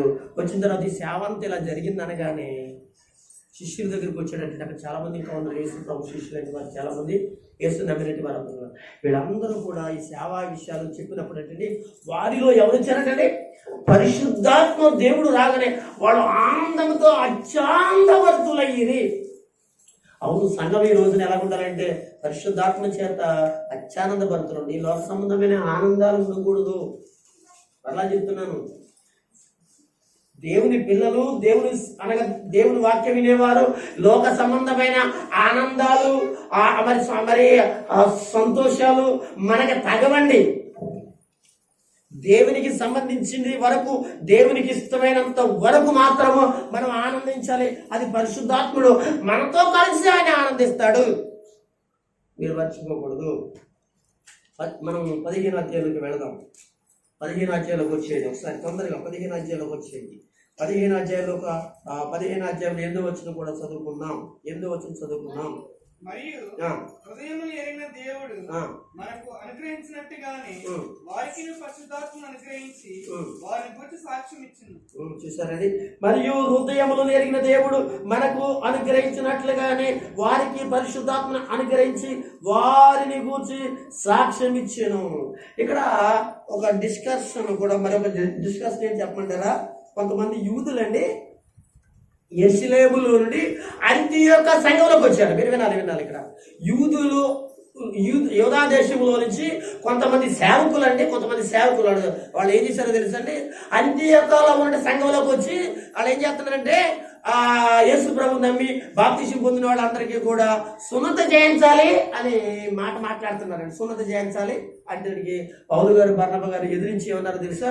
అబ్బే వాళ్ళని బలవంతం పెట్టకూడదు, లేదు అది కుదరదు అని చెప్పేసి అంటే అది కొంచెం ఏమైందంటే వివాదంగా మారిపోయినప్పుడు అసలు మీరు అన్ని జనుల దగ్గరికే వెళ్ళకూడదు యూదులైన వారు మీరు అనేటువంటి సంభాషణ మాటలు కూడా వచ్చినాయి కనుక అప్పుడు ఈ విషయాలు చెప్పడం జరుగుతుంది. ఎవరో పేతురు గారు చెప్తున్నాడు ఏమనంటే, మీరు దయచేసి మీరు అలా అనకండి, పరిచర్య యూదులకే కాదు అన్యులు కూడా వెళ్ళాలి అని పేతురు ఏం చేస్తున్నాడంటే, నేను కొన్నేళ్ళింటికి వెళ్ళాను, అక్కడ భోజనం చేశాను, అక్కడ పరిశుద్ధాత్మ ఏం చేసిందో తెలుసా? వారందరి మీదకి వచ్చింది, మనకు అనుగ్రహించినట్లుగానే వాళ్ళకి కూడా అనుగ్రహించాడు అనే విషయం మీకు చెప్పానని మరలా ఏం చేస్తున్నాడంటే ఈ విషయాలన్నీ కూడా యెరూషలేములో పెద్దలందరికీ కూడా ఈ వాక్యం చెప్తున్నాడు. ఏమని చెప్తున్నాడంటే, మరియు హృదయములను ఎరిగిన దేవుడు మనకు అనుగ్రహించినట్లుగా, ఎవరు పేతురు గారు చెప్తుండే మాట, ఎరుగునట్లుగా వారికి పరిశుద్ధాత్మ దేవుడు అనుగ్రహించిన కనుక వారిని గూర్చి సాక్ష్యం ఇచ్చాను కదా, చెప్పాను కదా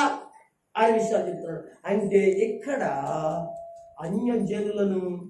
అన్యజనంలోంచి వచ్చినట్టు వారిని యూదులని వారు ఏం చేస్తున్నారంటే యూదుల ఆచారాలను చెయ్యాలని బలవంతం చేస్తున్నారు. అప్పుడు కనుక దయచేసి మీరు అలా చేయడానికి వీల్లేదు అని చెప్పేసి పరిశుద్ధాత్ముడు చెప్తున్నాడు అనే విషయాన్ని, పరిశుద్ధాత్మ మాట్లాడుతున్నాడు. ఇంకా తేట తెల్లగా 28వ వచనము నుంచి చదువుకున్నాం. 28, 29 విగ్రహములు అర్పించే వాటిని రక్తమును గొంతు పిసికి చంపిన దానిని జారత్వమును విసర్జింపవలనని ఈ అవశ్యమైన వాటికంటే ఎక్కువైన భారమును మీ మీద మోపకూడదని పరిశుద్ధాత్మకును ఎవరికెవరికి తోస్తుందంటే దేవుడికి, అదే దేవుడు అంటే పరిశుద్ధాత్మనికి మాకు తోస్తుంది. వీటికి దూరంగా ఉండడానికి జాగ్రత్త పడితేరా మీకు మేలు. వీటికి దూరంగా ఉండాలంటండి, విగ్రహారాధన దూరంగా ఉండాలంటండి. రక్తం అంటండి, రక్తం తినకూడదు అంటండి. రక్తం మీకు తెలుసో తెలీదో, రక్తాన్ని ఏం చేస్తారు గిన్నెలో వడకట్టి దాంట్లో ఉప్పు ఏదేసిన తర్వాత గడ్డ కట్టిన తర్వాత దాన్ని ముక్కలు పోసి కూర వండుకుంటారండి. మీకు తెలుసో తెలీదో, నాకైతే తెలుసు. ఏమండి, రక్తాన్ని తినకూడదు, విగ్రహారాధన చేయకూడదు, గొంతి పిచ్చికిని దాన్ని కూడా తినకూడదు. గొంతి పిచ్చికిని కావాలంటే నువ్వు ఏదైనా కోసుకోవాలనుకుంటే పీకు కోసే మొత్తానికి గొంతి పిసికేసి ఏం చేస్తారు, గొంతి పిసికేసిన తర్వాత దాన్ని గొంతి పిసికేసి లేకపోతే ఏం చేస్తారంటే కాల్ చేస్తారు. అంటే గొంతి పిచ్చకూడదు, కావాలంటే దాన్ని కట్ చేసి ఆ గొంతుని కట్ చేసి దాంట్లోంచి గొంతు కట్ చేయక దాంట్లోంచి ఏమొస్తుంది, రక్తం వస్తుంది. అంటే దీనికి అర్థం తెలుసా, రక్తంతో ఆ మాంసాన్ని తినకూడదు అని అర్థం అనమాట. ఏమండి, అయితే ఇక్కడ ఏమంటున్నాడంటే, ఇక్కడ విగ్రహారాధన అర్పించే వాటిని తినకూడదు, విగ్రహారాధన అర్పించిన దాన్ని తినకూడదు. పర్వాలేదు నమ్మవాటం కొరకై ఈ విషయాలు మీరు అనగా చేస్తూ ఉన్నట్లయితే దయచేసి వద్దు, పరిశుద్ధాత్మ దేవుడు ఒప్పుకుంటలేదు. పెద్ద శాపం అండి, మీకు తెలియదు విషయం. మీకు అది చాలా ఎఫెక్ట్ అండి, అది మనల్ని ఎంతో ఇబ్బంది చేస్తుంది. అలాగే రక్తమును గూర్చి గొంతు పిసికి చంపిదాని కోసం జాగ్రత్తమును విసర్జించవలను అని చెప్పుకుంటూ ఇక్కడ ఇంకా మాట్లాడుతాడు. ఏమంటున్నాడు తెలుసా, పరిశుద్ధాత్మనికి మాకును తోచినది కనుక వీటికి దూరంగా ఉండుట జాగ్రత్త పడితిరా, అది మీకు మేలు. అందరూ దేవుని స్తోత్రం చెప్పండి. ఏంటండి మేలు అంటున్నాడండి. తినకూడదా అన్నాడు. అబ్బి ఎందుకు తినకూడదు అని అవతల నేను కవ్వించి ఊపించేదా అని ఒప్పించి పెట్టి అది కలిపి నోట్లు వేసుకున్నావు, అది నీకు మేలు కాదు అన్నాడు. అంతే, కీడే. మేలు కాదంటే దానికి అర్థం ఏంటి? కీడే. మరి అంతకంటే ఇంకేం చెప్తామండి? ఇలాంటి పరిస్థితులన్నీ కూడా క్రైస్తవ సంఘంలో ప్రతి ఒక్కరు కూడా నేర్చుకోవాలి. దైవజనుడు చెప్తాడు ఇది చేయకూడదమ్మా అని అన్నాడు. మానేయాలి. అది పెళ్ళైనా, వివాహమైనా, పుట్టినరోజైనా, ఇంకోటైనా, లేకపోతే ఏంటి పాప రవేశ్వరాలైనా ఇంకోటైనా, అదే ఇది కుదరదమ్మా మీరు ఇలా చేయాలి అని కుదరదండి నేను ఇలాగ చేస్తానంటే చెయ్యి. అది నీకు మంచిది కాదు. అది నేను ఇంకేం చేయాలి? నీ మీద ఫైటింగ్ చేయాలి. నేను ఫైటింగ్ చేయడానికి వచ్చాను. నేను రౌడీనండి. నోరు మూసుకుంటాను. దేవుడు చేస్తాడప్పుడు నీ మీద ఫైటింగ్. దేవుడికి స్తోత్రం. హల్లెలూయా. ప్రతి విషయంలో కూడా మీకు మేలు కొరకు నేను చెప్తాను, ఇలా చేయండి అలా చేయకూడదని. నీ దేవుని బిడ్డడం అయ్యింది. నీ పిల్లలు చిన్నప్పటి నుంచి ప్రభులోకి వెళ్ళి ఇక్కడ పెళ్లి చేసి అవి చేసి ఈ చేసి ఏదో చేస్తే నీకేనా మేలు జరుగుద్దా? మరి అలా చెప్తేనేమో పాస్టర్ గారు అలా చెప్పాడు, నా మీద అది కోపం, నాకు అది మాట్లాడడం అలగడం ఇదేంటండి. దేవుడు చెప్పింది నేను చెప్పాను కానీ నా సొంత ఏది చెప్పారా? భలే ఉంటుంది. నా సొంత ఏది చెప్తే నా సొంత పుస్తకం ఇదే కాదు కదా. ఎందుకు అండి? ఒకసారి దేవుని స్తోత్రం చెప్పండి. దేవుడు సేవకుడు చెప్తే అన్ని మంచిగా చక్కగా మంచిగా మీ జీవితంలో మేలు కలుగుతుంది, కీడులు రావు. ఏమంటే అంటే అనుకుంటారు అనగా టైంలో మనం జరిగించేది ఏం కదా. తర్వాత వచ్చి కీడు ఎలా ఉంటాయంటే తెలుసా? పెళ్లి చేస్తూ అనగా పెద్ద పేరు వేసి పేరు కింద ఏమో బియ్యం వేసి ఇది ఎవరు చేస్తాడంటే క్రైస్తవులు చేస్తారా? మరి కీడు కదా. ఇది తర్వాత రోజుల్లో కీడు కనబడుతుంది. నాకు ఎంత బాధ అవుతుందో తెలుసా? ఆ కీడుని చూస్తే, ఆ శ్రమలు చూసి ఆ బిడ్డలు కొడుతున్నా ఎవరికి అవన్నీ నాకు తెలుసు కనుక ఇప్పుడు అది నేను దేవుని సన్నిధిలో మా పాస్టర్ గారు నేను ఏడ్చి ప్రార్థన చేస్తాను. ఆ కీడిని ప్రభు తొలగించినైనా వాడు వెనకాల వాళ్ళు చేసినట్టున్నాయి. చెయ్యకూడదని వెనకాల వాడు మాట మీరు వినకూడదండి. పాస్టర్ గారు ఒక ఆయన చెప్పాడుగా చేయొచ్చు కదా. పాస్టర్ గారు చెప్పి ఓపెన్ చేస్తారు. నేను అలా దాటిగా నేను చెప్తున్నా మళ్ళీ తందంతానా అలాగనే దానికి ఒకటి ఉందండి ఒక పాట మీకు తెలుసా? మండాలే బేసిరి మండాలే తందాతానా ఏడాదికో పండుగండి తందాతానా. ఎవరు క్రైస్తవులు చేసే పని తెలిసే అక్కడేమో గొంతేలామో ఇక్కడ వేసుకోవు. ఎలా అవుతుందండి? నేను ఎలా అనుకో నన్ను ఏమనుకున్నా పర్లేదు, అప్లోడ్లో వాక్యం అయినా పర్లేదు. అలాంటివి జరిగినండి. ఎప్పుడు ఒక కాలం ఇప్పుడు మాడారండి మళ్ళీ చెప్తున్నాను. ఒకప్పుడు అండి అక్కడ చిన్నతనంలో రండి అక్కడేమో అది ఇక్కడేమో ఇది. దయచేసి నిజాలు చెప్తున్నా, నేను అబద్ధాలు చెప్తుంది. ఏమన్నా ఒకవేళ అబద్ధాలు చెప్తే నాకు ఏది పెద్ద ఏమో ఏసయ్య పెద్ద మూడేరు ఎత్తాడంటే లేదు, లాంగ్వేజ్ అంపకే కొట్టి పుడుగా పెడతాడు కొద్ది రోజులు. కనుక నేను జాగ్రత్తగా చెప్పాలి, వాక్యం జాగ్రత్తగా మాట్లాడాలి. సరే కదండి. మనం ఎక్కడున్నా ముందుకు వెళ్ళిపోతాం. అపొస్తలుల కార్యం 6వ అధ్యాయంలో 16వ అధ్యాయంలోకి వచ్చేద్దాం. 6వ అధ్యాయం కదండి, క్షమించండి. 16వ అధ్యాయంలోకి వచ్చేద్దాం. 16వ అధ్యాయం తీసిన మీరు 6వ వచనం నుంచి 10వ వచనం వరకు కూడా ఒకసారి చదువుతారా? ఆసియాలో వాక్యము చెప్పకూడదని ఒకసారి గట్టిగా స్తోత్రం చెప్పండి. 2 చేతులు పైకి చెప్పండి. హల్లెలూయా హల్లెలూయా. ఏమండి నెక్స్ట్ చూడండి. ఆసియాలో వాక్యము చెప్పకూడదని పరిశుద్ధాత్మ దేవుడు ఏం చేశాడంటే అడ్డుకున్నాడట. ఈ మాట మీకు అర్థం ఏంటండి? ఎక్కడ పడితే అక్కడికి వెళ్ళి అక్కడికి చెప్పేది కుదురుదా? యెహోవా వాక్యం కదా, యెహోవా గురించి కదా. మీరు అక్కడికి వెళ్తే అక్కడికి ఎక్కడ పడితే అక్కడికి వెళ్ళిపోయి వాక్యాలు చెప్పకూడదు, ఎక్కడ పడితే అక్కడికి వెళ్ళి వాక్యాలు కూడా వినకూడదు. ఇది నా మాటలుగా చూడండి. ఏమన్నాడు? ఆసియాలో వాక్యము చెప్పకూడదని పరిశుద్ధాత్మ దేవుడు వారికి ఆటంకపరిచినందున. మీకు అసలు ఆటంకపరచడం అంటే ఎలా ఉంటుంది చెప్పండి? ఒకసారి చూడండి, వెనకాల ఉంటుంది. ఆటంకపరచడం అంటే ఎలా ఉంటుంది చెప్పండి? ఆటంకపరచడం అంటే చెప్పండి. ఎక్కడైనా మీటింగ్ పెట్టామనుకోండి, మనం 100 మంది లేవండి, అక్కడ వాక్యం చెప్తున్నామండి, అంతలో మరి కొంతమంది వచ్చారండి, అది మనం ఏమంటాం? చెప్పడానికి లేదు, అంటానికి వీళ్ళు లేదని అంటే ఆటంకపరిచారండి అని అంటాం అని ఒక మాట చెప్పాం. ఆటంకపరిచారన్న కాడ ఎన్ని జరుగుతాయో తెలుసా? అక్కడ కొట్టవచ్చు, గట్టవచ్చు, పీకేవచ్చు, టెంట్ లాగవచ్చు, మైక్ దివ్వచ్చు, ఇంకోటి చేయొచ్చు, పాస్ గారిని తనవచ్చు, పుట్టవచ్చు, పాస్ గారిని కొట్టడం విశ్వాసం పారిపోవచ్చు.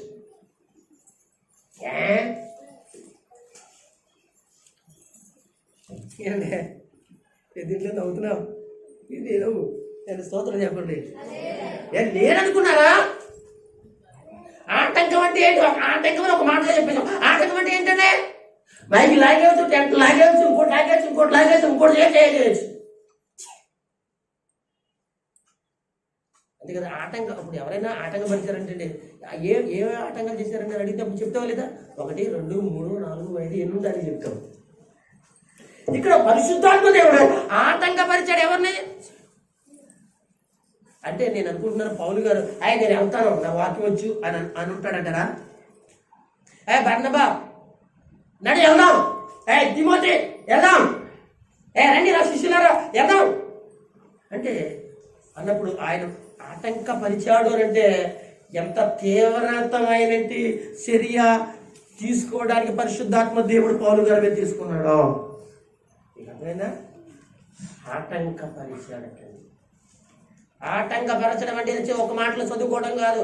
ఆటంకపరిచాడంటే ఒక చోట ఒక పరిస్థితి అక్కడ ఆటంకం జరిగిందంటే అక్కడ ఎన్ని రకాల యొక్క గొడవలు జరుగుతాయో, ఎన్ని రకాల ఇబ్బందులు జరుగుతాయో, అక్కడ రకరకాల యొక్క పరిస్థితులు జరుగుతాయో మనం మీరు ఒకసారి వెనక్కి వెళ్ళి ఆలోచన చేయండి. ఒకసారి దేవుని స్తోత్రం చెప్పండి. హల్లెలూయా. ఉంటున్నారా? ఆటంకాలు దేవుని పెట్టారు. ఆటంకపరిచాడంటే పరిస్థితులు వెళ్ళవద్దు. చదవండి. వారు పుగ్రియా గలతియా ప్రాంతముల ద్వారా వెళ్ళి మూసియా దగ్గరకు వచ్చి బెతునియాకు అనగా వెళ్ళుటకు ప్రయత్నించారు. కానీ కానీ కానీ అక్కడ పెద్ద గూను ఉన్నట్టుగా గోని కానీ అంటే అక్కడ ఏదో కానీ అంటే ఏదో జరిగింది అనమాట. ఇక్కడ చెప్పాడుగా ఆటంకపరుస్తున్నాడు కదా, ఆటంకపరుస్తున్నాడు కదా, ఆటంకంగా ఉంది కదా. కానీ నేను ప్రయాణం చేసుకుంటే ఎక్కడికి వచ్చి ప్రయత్నం చేశారు. ఆయన కొంచెం ప్రయత్నం చేశారు అంటే మీకు అర్థమవుతుందా? అంటే ప్రయత్నం చేశారంటే ఆలోచించండి ఒకసారి. గట్టిగా అందరూ స్తోత్రం చెప్పండి. హల్లెలూయా. ప్రయత్నం చేశారంటే నేను అంటే ప్రయత్నం చేశారు కానీ యేసు యొక్క ఆత్మ వారిని వెళ్ళనివ్వలేదు. ఒకసారి అందరూ దేవుని స్తోత్రం చెప్పండి. ఎవరు వెళ్ళడం లేదండి? చెప్పండి. ఎవరు వెళ్ళలేదు? ఒకసారి చెప్పండి అమ్మా. ఎవరు వెళ్ళలేదు? యేసు వెళ్ళనివ్వలేదు అనండి. యేసు ఆత్మ వెళ్ళనివ్వలేదు అంటే యేసు ఆత్మ పరిశుద్ధాత్మ. ఆత్మ అంటే యేసు ఆత్మ పరిశుద్ధాత్మ. ప్రభు ఆత్మ కొరింథీయులకు రాసిన పత్రిక ప్రభు ఆత్మ అన్నాడు పరిశుద్ధాత్మని. అంటే మీకు చెప్పాను, మొన్నే చెప్పానండి, పరిశుద్ధాత్ముడే యేసు ఆత్మ. యేసు ఆత్మే పరిశుద్ధాత్మ అంటే యెహోవా, ఇంకా కుమారుడు, ఇంకెవరు? పరిశుద్ధాత్ముడు. వీళ్ళ ముగ్గురు కూడా ఎవరో తెలుసు అంటే దేవుడే, యేసు దేవుడే కనుక. కానీ యేసు యొక్క ఆత్మ వారిని వెళ్ళనివ్వలేదు. అమ్మ వెళ్ళనివ్వలేదు. పాస్టర్ గారు ఎందుకు వెళ్ళలేదు, పాస్టర్ గారు ఎందుకు వెళ్ళలేదు అని నిలబడి ప్రార్థన చేస్తే పరిశుద్ధాత్ముడు వెళ్ళనివ్వలేదేమో అని అనుకోడు. కాదు, నీకు తెలుసా అసలు అని అక్కడ ఒక గ్యాస్ పెట్టుకుని దాని మీద కొన్ని వందలు రాస్తానండి పాస్టర్ గారి మీద. ఏమర్థమైంది? నేను ఏం చెప్పను మరి. డ్యాస్ పెట్టిన తర్వాత డ్యాస్లో ఏం చేయాలి? నన్ను ఎలా ఆడిపోసుకోవాలో, నన్ను ఎలాగ అనుకోవాలో, నన్ను ఏం చేసుకోవాలో, నన్ను ఎలా చేయాలో, ఏం చేయాలో లేదు. నన్ను పరిశుద్ధాత్ముడు ఆపేసడానికి నాకు తెలీదు. నన్ను ఆటంకపరచడం తెలీదు. నాకు ఒక పరిశుద్ధాత్మ నడిపి ఉందని నాకు తెలీదు. ఏమంటే ప్రతిదానికి ఇదేనా? ఎంత లోకు అండి పాస్టర్ గారు. అంటే పాస్టర్ గారు నువ్వు గుర్తించట్లేదు. నీకు బైబిల్ తెలియదు కదా, నువ్వు గుర్తింపులేదు నీకు. బయట ఏమన్నా చండాలని అందరూ గుర్తిస్తావు కానీ అది వాక్యం తెలిసి పరిశుద్ధాత్మ చేత నడబడి దేవుని చేత పిలవబడిన వాడిని అలా గుర్తించడానికి ఇంకో విషయం చెప్పమంటారా? గుర్తించిన వాడు కూడా గుర్తించలేకుండా పరిస్థితులు వచ్చేసినాయి. ఇప్పుడు ఒకప్పుడు గుర్తించినంటి అనగా సేవకుడు గుర్తించినంటి పరిస్థితుల్లో ఉండే విశ్వాసులు ఈ రోజున గుర్తించలేని స్థితుల్లోనికి దిగదారిపోయారండి. ప్రతి ఒక్కరు నేను దేవుని స్తోత్రం చెప్పండి అయిపోయారండి. అంటే ఏంటి తెలుసా? వాళ్ళు దేవుని వాక్యం మీద లేరు, వాక్యం మీద నిలబడం లేదు, వాక్యం అనేది వాళ్ళు చదవట్లేదు, వాక్యం అనేది నేర్చుకోవట్లేదు. రావడం బావడం వెళ్ళడం అంతవరకే. అది మనసులో లేదు వాళ్ళకి. నేను రాత్రి చెప్పాను, నేను చేసిన ప్రసంగమే 4-5 సార్లు వింటాను. ఏం చెప్తాను? రాత్రి చెప్పాను, రాత్రి కదమ్మా, రాత్రి అన్నాను, చెప్పాను, రాత్రి కోసం చెప్పాను. నేను చేసిన ప్రసంగమే నేను 4 సార్లు వింటాను. ఎందుకంటే నేను చేసిన ప్రసంగం నాకు తెలియదా అంటే ఎక్కడైనా మళ్ళీ నా కొరకు ఏదైనా దేవుడు మాట్లాడాడేమో. ఇది ఎక్కడైనా నేను మాట్లాడుతున్నప్పుడు మళ్ళీ తిరిగి నాతో ఏదైనా మాట్లాడాడేమో, మళ్ళా నేను దేవుని దగ్గర సరిగ్గా ఉండడానికి, మంచిగా ఉండడానికి నేను చేసిన ప్రసంగమే నేను వింటాను అంటే, మరి ఎదురోళ్ళ ప్రసంగం ఎంత జాగ్రత్తగా వింటానో ఒళ్ళు దగ్గర పెట్టుకుని ఆలోచించండి. ఓకే, ఇక్కడ ఏం జరుగుతుంది? యేసు యొక్క ఆత్మ ఆటంక పరిచినట్లే ఆ ఆత్మ వారిని ఎల్లనియలేదు. అంతటా వారు ముస్సియా నుండి, ముస్సియానేమా దాటిపోయి త్రోయకు వచ్చిన. అప్పుడు మాసిదోనియా ఆ దేశస్థుడు ఒకడు నిలచి, ఒకసారి అందరూ దేవుని స్తోత్రం చెప్పండి, గట్టిగా చెప్పండి. పౌలు గారు బాగా నిద్రలో ఉన్నాడండి, బర్నబా గారు నిద్రలో ఉన్నాడండి. ఆ నిద్రలో పౌలు గారికి ఎవరు కనపడుతున్నారంటే మాసిదోనియా ఒక మనుషుడు కనపడుతున్నాడండి. మీరు వినండి, మాసిదోనియా నుంచి ఒక మనుషుడు వచ్చాడట. ఇదంతా ఎక్కడ? కల్లో కనపడుతున్నాడు. మరి దేవుడు వెళ్ళొద్దు అన్నాడు కదా, మరి ఎక్కడికి వెళ్ళాలి? దేవుడు అలాగే ఆత్మ వెళ్ళవట్లేదు కదా, ఎక్కడికి వెళ్ళాలి? వెళ్దామనే ప్రయత్నంలో ఉన్నాడు కనుక. అయితే ఆ కళలో ఎవరికి? పౌలు గారికి ఆ కళలో ఎవరు కనపడుతున్నారు? మాసిదోనియా ఒక మనుషుడు కనపడుతూ ఏం చెప్తున్నాడంటే, మాకు సహాయం చేయమని తనకు వేడుకున్నట్లుగా రాత్రి వేళ దర్శనములో కనపడ్డాడంటండి.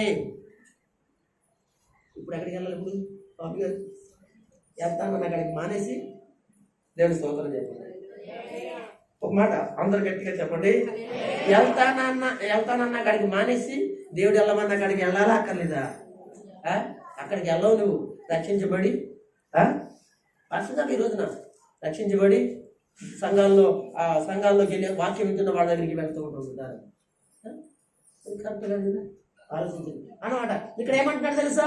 నువ్వు అనగా మాసిదోనియాకి వెళ్ళాలి అనే విషయాలు చెప్తున్నాడు దేవుడి కల్లో. మాసిదోనియా యొక్క మనుషులు అంటే కనపడిపోయాడటండి. వెళ్ళకపోతే ఏమవుతుంది అండి? పౌలు గారికి తెలిసిందండి. వెళ్ళకపోతే ఏమవుతుంది? అమ్మో, పౌలు గారికి తెలిసండి వెళ్ళకపోతే ఏమవుతుంది? పౌలు గారికి తెలుసండి. మరి నీకు తెలుసుండాలి. పౌలు గారికి తెలిసే యోనా గ్రంథం చదవకుండా ఉంటాడా? వెళితే మళ్ళీ ఆయనకి ఏం చేస్తాడు? ఎరగొట్టుకుంటూ వస్తాడా? దేవుని స్తోత్రం చెప్పండి. వచ్చేయాలి వాక్యం కూడా, వాక్యం వచ్చేయాలి. దేవుని స్తోత్రం కదా. యోనా ఏం చేశాడు? వెళ్ళమన్న చోటకి వెళ్తామనేసి ఇంకో చోట పరిగెత్తాడు. వెళ్ళాడే అక్కడికి, వెళ్ళలేదు. వెళ్ళకుండా ఏం చేశాడు? దేవుని చేత దెబ్బలు తిని, తిట్లు తిని, అనగా ఎన్నో నిందలు పడి, అనగా ఈ రోజు వరకు మనతో చెప్పించుకుంటూ ఉన్నాడే.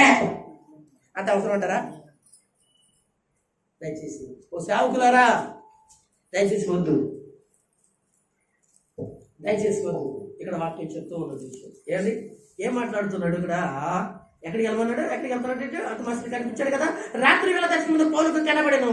ఆ దర్శనానికి అతనికి ఆ దర్శనమును కలిగినప్పుడు వారికి సువార్త ప్రకటించుటకు దేవుడే మమ్మల్ని పిలిచి ఉన్నాడని మేము నిశ్చయించుకుంటేమే. హల్లెలూయా. చూస్తున్నారా? మేము నిశ్చయించుకుంటే మీ పౌలు గారి కాదు, అక్కడ లూకా గారు ఉన్నాడు, ఇంకెవరున్నారు? తిమోతి గారు ఉన్నాడు, ఇంకెవరు? బర్నబా గారు ఉన్నారు, ఇంకా చాలా మంది ఉన్నారు. మేము నిశ్చయించుకుంటే వెంటనే మాసిదోనియాకి ప్రయాణము చేయుటకు ఏం చేశాం? యత్నము చేసాము. యత్నము అంటే ప్రయత్నం చేసి అక్కడికి వెళ్ళాలనుకున్నా. ఇంక వద్దు, చెదగొట్టి అతడు ఇసిరేస్తాడు. ఏమన్నా అలాగే ఏం చేస్తాడో? ఏమన్నా చేపలు ఇచ్చాడు. మన చేపలే కాదు, జీవితం ఏదో రకం అయిపోద్ది. దయచేసి వద్దు. ఒకసారి అందరూ స్తోత్రం చెప్పండి. ఎక్కడికి వెళ్ళమన్నాడో అక్కడికి, ఎక్కడ చేయమన్నాడో అక్కడ చేయాలి. ఎలా నడమన్నాడో అలా నడవాలి. దేవుని అడగాలంటే ప్రతిదానికి వెళ్ళిపోకుండా కంగారుగా ప్రార్థన చేయాలి. ప్రతిదీ అడగాలి. చిన్న దానికి అడగాలి, పెద్ద దానికి అడగాలి. ఇక్కడ ఏం చేసిందో తెలుసా? తర్వాత సంగతి ఏం చేసింది తెలిసేది? వెళ్ళగానే ఏమండి ఎక్కడికి వచ్చాడు? మాసిదోనియా ఆ ప్రాంతానికి వచ్చాడు. ఫిలిప్పి పట్టణానికి వచ్చాడు. ఈ ఫిలిప్పి పట్టణం మాసిదోనియాకి అలాగే ఎంతో అనగా ఆ ప్రాంతానికి ఎంతో ఎన్నదగినది కనుక ఫిలిప్పి పట్టణానికి వచ్చాడు. ఫిలిప్పి పట్టణంలో అనగా మీరు చెప్పండి. అనగానగాని సర్లన్నా అనగానగానికి మీరు చెప్పాలని అర్థం అని అర్థం. దేని స్తోత్రం తెలుసా? శరసాల నాయకుడు, ఇంకెవరు? పుతేనే దెయ్యం, ఇంకా ఒగేరా ఆ ఫిలిప్పీలో ఆ యొక్క ప్రాంతం మాస్తోనే మనుషులు వచ్చాడనంటే ఆ ప్రాంతంలో ప్రజలందరూ కూడా ఏం చేయడం? మార్చబడడానికి పుతేనే దెయ్యమో పట్టిన వాడిని పౌలు గారిని కొట్టడము, చెరసాలలో వేయటము, ఎవరు? పౌలు గారు పాటలు పాడటం, చెరసాల బంధం రావడం, అక్కడ రక్షణ పొందడం, బాప్తీసాలు తీసుకుంటాం. అబ్బో, ఆత్మ కార్యాలు. హల్లెలూయా చెప్పండి. ఏ కార్యాలంటే? ఆత్మ రక్షణ కార్యాలు. అందుకే దేవుడు వెళ్ళొద్దు, ఇక్కడికి వెళ్ళమన్నాడు. దేవునికి స్తోత్రం. ముందుకు వెళ్ళిపోదాం. ఎక్కడికి వద్దాం? 16వ అధ్యాయము ఒక్కసారి చూసుకుని 18వ వచనంలోకి ఒకసారి రాగలరా? ఒకసారి 18 ఒక్క మాట వెళ్ళిపోదాం. ఆమె అనేక దినములు ఉండేను గనుక పౌలు ఏకలోబడి వారి వైపు తిరిగి చూసి, నీవు ఆమెను వదిలిపోమ్మని యేసుక్రీస్తునామములో ఆజ్ఞాపించాడు. అంటే పరిశుద్ధాత్మలో ఉంది కనుక ఆయన సూచన చేయాలని వెళ్ళిపోమని చెప్పాడు. ఇంకా కొంచెం ముందుకు వెళ్ళిపోదాం. 18వ అధ్యాయంలోకి వచ్చేయండి. 17 కూడా దాటేయండి. 18లోకి వచ్చేయండి. మనం తొందరగా తేల్చుకుందాం. నేను కూడా చూసి 18వ అధ్యాయం 24, 25 చెప్పండి. 24, 25, 18.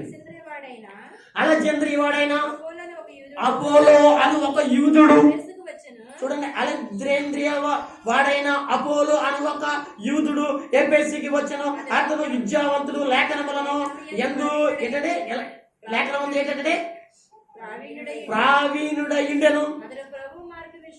అతడు ప్రభు మార్గ విషయమై ఉపదేశములు పొంది ఆత్మయందు తీవ్రత పడి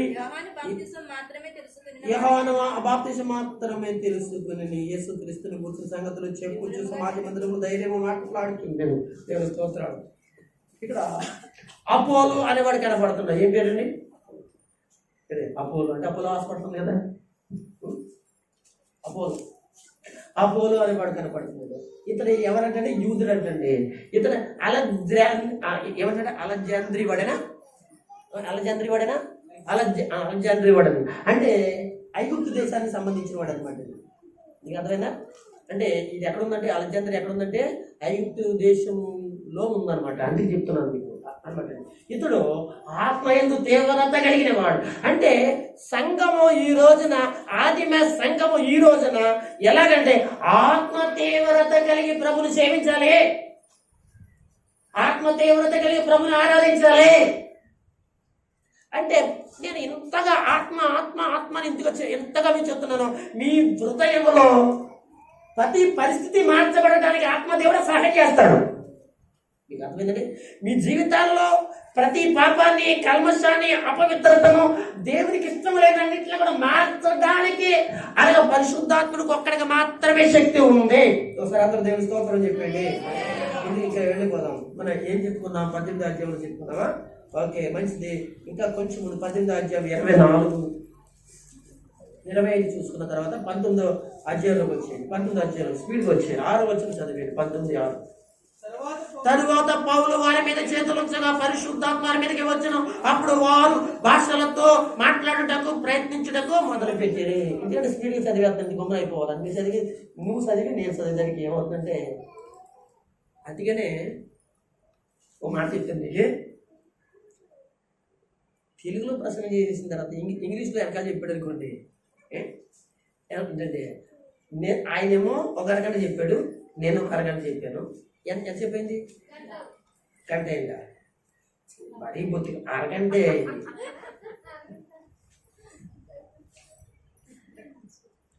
అర్థమైందా? నువ్వు తెలుగు దాని అయ్యింది, ఇంగ్లీష్ ఏమర్థం అవుద్ది? ఇంగ్లీష్ వచ్చి ఎలాగ చెప్తున్నాడు, తెలుగులో నేను ట్రాన్స్లేట్ చేశాను. నువ్వు విన్నది అరగంట, నా తెలుగు మాటలు విన్నా కానీ ఇంగ్లీష్ మాటలు కాదు కదా. ఇప్పుడు చెప్పండి, చెప్పండి. మరీ పూర్తిగా తిరుగుదేట లేకుంటున్నారంటే ఈ పౌలు గారి పిల్లలు అయిందా? స్తోత్రం చెప్పండి. హల్లెలూయా కదా. అందుకని నేను గొప్ప వెళ్ళిపోటాకమ్మా. ఒకసారి నేను గుమ్ముని వెళ్ళిపోటాకి ఏం చేస్తానంటే, గుమ్ముని చెప్పాలి, మిమ్మల్ని పంపించాను కనుక జస్ట్ 2:30 ముగించేస్తాను. 2:30 ముగించేస్తాను. ప్రభు బలం ఉంది కదా. ఓకే, అందుకే నేను తొందరగా వెళ్ళిపోతున్నాను. ఇక్కడ పౌలు గారు చేతులుంచగా ఏం జరిగిందంట? అక్కడ ఉన్న వాళ్ళందరి మీద ఏం జరిగింది? పరిశుద్ధాత్మ వచ్చాడు. కనుక ఎవరైతే అభిషేకం పొందుతారో, అనగా పరిశుద్ధాత్మ చేత ఏ సేవకుడు అభిషేకం పొందుతాడో అతడు ప్రార్థన చేయగా పరిశుద్ధాత్మ అభిషేకం ఉంటుంది. వాళ్ళ రోగాలు పోతాయి, వాళ్ళ బలహీనతలు పోతాయి, వాళ్ళ సమస్యలు పోతాయి. కనుక అందుకనే దేవుని సేవకులే మాత్రమే కొన్ని సందర్భాలలో, కొన్ని పరిస్థితులలో మీరు ప్రార్థన చేయాలి, కరెక్టే కాదట్లేదు. కొన్ని సందర్భాలలో ఎవరు చేయాలి? దేవుని సేవకుడు చేయాలి. ఎందుకు తెలుసా? సాతాను క్రియలు వాళ్ళ దగ్గర ఉంటాయి, అపవాద క్రియలు ఉంటాయి, పాప క్రియలు ఉంటాయి. వాడు పాప క్షమాపణ పొందలేదు కాబట్టి కొన్ని టయాల్లో మీరు ప్రార్థన అనే చేతి నుంచి ప్రార్థన చేయడం మాకు ఇష్టం లేక కాదండి. మీరు కీడులో పడుకోకుండా మీకు ఆడ నుంచి వచ్చేటట్టు ఏదైతే ఉంటుందో ఆ శాపం ఉంటుందండి, ఆ శాపం మీ మీదకి రాకుండా ఉండడానికి జాగ్రత్తగా ఉండడం కొరకు మేము ఏమంటే అమ్మ గుమ్మ తొందరపడి ప్రార్థన చేయకండి, మేము చేస్తామని మేము చెప్తాం. అరే మా ప్రార్థన రాదా, మా ప్రార్థన తెలియదా అని మీరు మా మీద అడిగితే మేమేం చేయలేమండి. సరే అందరూ స్తోత్రం చెప్పండి. ఎందుకంటే మీరు మళ్ళా మేము ఉంటాం కదా, మేమున్నప్పుడు మాతో కలిసి ప్రార్థన చేసేటం చూసారా అది మా కాపుదల్లోకి వచ్చేస్తుంది. దైవ సేవకుడు ఆజ్ఞాపిస్తాడు కనుక అక్కడ మీ స్వయంగా మీ సొంతంగా అది మీరు నిర్ణయించుకోలేదు కదా, సేవకుడు చెప్పాడు కనుక, సేవకుడు అక్కడ సపోర్ట్ ఉంది కనుక అప్పుడు మీకు ఏమవుతుందంటే దేవుని శక్తి మీకు తోడుగా. ఇది మీకు అర్థమైందా? అంతే తప్ప మీరందరూ కూడా దేవుని శక్తిని పొంది, పరిశుద్ధాత్మను పొంది దేవుని పని చేయడానికి ప్రార్థన చేయాలన్నది నాకేం తెలుసా, నా ఆశ. మీరందరూ ప్రార్థన చేస్తేనే అనేక మంది ప్రభు దగ్గరికి వస్తారు, అంతే కదమ్మా. కానీ కొన్ని సందర్భాలలో కొన్ని పరిస్థితులలో మీరు చేయలేని పరిస్థితులు కొన్ని ఉంటాయి, వాటి జోలికి మీరు వెళ్ళకూడదు. కానీ కొన్ని సందర్భాలు నేనే వెళ్ళండి చెయ్యండి ప్రార్థన అని చెప్తాను, అప్పుడు దోక్క అంటే మీకు ఒక ధైర్యం మీకు గమనిస్తాడు కనుక అలా చేయండి. అంతేగాని మీరు బొత్తిగా మీకు కూడా ప్రార్థన లేకుండా మాత్రం ఉండకూడదు. మీరు ప్రార్థన అనగా దేవుని సన్నిధిలో సేవకుడు ప్రార్థన చేయగా పరిశుద్ధాత్మ దేవుడు వారి మీదకి వచ్చాడటండి. కనుక ఈ రోజున సంఘంలో ప్రతి ఒక్కరూ పరిశుద్ధాత్మ చేత నింపబడాలి, వారి ప్రభు యొక్క కార్యములను ప్రకటించాలి. 20 అధ్యాయంలోకి వచ్చారు, 20 అధ్యాయంలోకి వచ్చి తొందరగా 20 అధ్యాయంలోకి వచ్చిన మీరు 22 నుంచి కొన్ని విషయాలు చదువుతామా? 22, 24 చదవండి ఒకసారి. ఇదిగో నేను ఇప్పుడే ఆత్మయందు బంధింపబడిన వాడినై యెరూషలేముకు వెళుతున్నాను, అక్కడ నాకు ఏమి సంభవించనో తెలియను గానీ బంధకాలు శ్రమలను నా కొరకు కాచించి ఉన్నవని పరిశుద్ధాత్ముడు ప్రతి పట్టణంలో నా కొరకు సాక్ష్యం ఇచ్చుచున్నాడని తెలియను. అయితే దేవుని కృపా వాక్యముల గురించి సాక్ష్యమిచ్చుటకు నా యందు ఏమన్నాడు? సాక్ష్యమిచ్చుటకు నా పరుగు నేను ఏం చేస్తున్నాను? యేసు కొరకే, పరిచర్య కొరకే తుదముట్టించుటకు నా ప్రాణమును ఎంత మాత్రం కూడా ఎంచుకుంటలేదు అంటారు. దేవునికి స్తోత్రం. ఇక్కడ పరిశుద్ధాత్మ దేవుడు ఎలా కనిపించాడు చూస్తారండి. పౌలు గారిని ఏంటండి పట్టుకుంటారు, బంధించారు, కొడతారు, చెరసాల్లో వేస్తారనే విషయం ఏంటంటే అతను వెళ్ళిన చోటల్లా మాట్లాడుతున్నాడండి. ఏ పట్టణంలోకి వెళ్తే ఆ పట్టణంలో అతను ప్రవచిస్తున్నారంటే దేవుని ఆత్మ చెప్తుందంటే పౌలు గారు యెరూషలేముకి వెళ్ళకండి అయ్యా, ఎందుకు వెళ్ళకూడదు, మిమ్మల్ని పట్టుకుంటారయ్యా అంటే మీకు ఏమర్థం అవ్వాలి? సంఘములో పరిశుద్ధాత్మ దేవుడు ఉంటే మనకి ఏం జరుగుతుందో చెప్తాడు. అర్థమవుతుందండి నేను ఈ విషయాలు ఎందుకు చెప్తున్నాను? పరిశుద్ధాత్మ దేవుడు అనేవాడు సంఘంలో ఉంటే, సావాసంలో ఉంటే, మీలో ఉంటే ఇంకేం జరుగుతుందో తెలుసా? జరిగిన విషయాలు, జరగబోయే విషయాలు అతడు బయలుపరచగలడు. అంటే పౌలు గారిని పట్టుకుంటారని, పౌలు గారిని కొడతారని, పౌలు గారిని బంధిస్తారని, పౌలు గారిని ఇంకా శ్రమలు పెడతారని విషయం అంటే పౌలు గారికి తెలియదు. ఎవరికి తెలియదు? ఎవరికి తెలుసు? దేవుడికి తెలుసు. ఆ దేవుడు ఎవరు? పరిశుద్ధ ఆత్మదేవుడు. అందరూ దేవుడి స్తోత్రం చెప్పండి. అది ఎవరిలో ఉండాలి? సంఘంలో ఉండాలి, సావాసంలో ఉండాలి. అంతే మరలా మీరు చదువుకోండమ్మా ఆ మాట ఒకసారి. మీరు చదవమ్మా, మీకు కొంచెం అర్థమవుతుందేమో.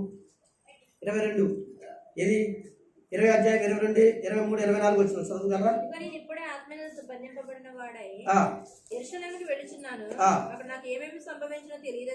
చూసారా? మనకు తెలుసు కదా, పౌలు గారికి తెలియదు అంటాడు. నాకేం సంభవిస్తుందో ఏం సంభవించదో ఏమో తెలియదు. అయితే మరి తెలియాలంటే ఏం చేయాలి? చదవండి. శ్రమలను అయ్యో కాచుకు ఉన్నాయంట. ప్రతి పట్టణంలో నాకు సాక్ష్యం ఇస్తున్నాడని తెలియదు. ప్రతి పట్టణంలో కూడా ఏం చేస్తున్నాడు? ప్రకటిస్తున్నాడు, చెప్తున్నాడు. అయితే దేవుని కృపా సువార్తను గురించి సాక్ష్యం ఇచ్చుట యందు నా పరుగులైన ప్రభువైన యేసు వలన పొందిన పరిచయం తుదముట్టించవలనని నా ప్రాణం నాకు ఎంత మాత్రం ప్రియమైనదిగా ఎంచుకొనలేదు. గట్టిగా దేవుని స్తోత్రం చెప్పండి. చూడండి, పౌలు గారికి తెలుసు దేవుడు చెప్పాడంటే జరుగుద్ది. అమ్మా ఒకసారి 9 చూడండి. పరిశుద్ధాత్మ దేవుడు చెప్తున్నాడు అంటే చెప్తున్నాడంటే నాకు జరుగుద్ది. జరిగిన పర్లేదు నేను సేవ కొరకు పరిచర్య కొరకు నేను ముందుకు వెళ్తాను, విషయంకి వెళ్తాను.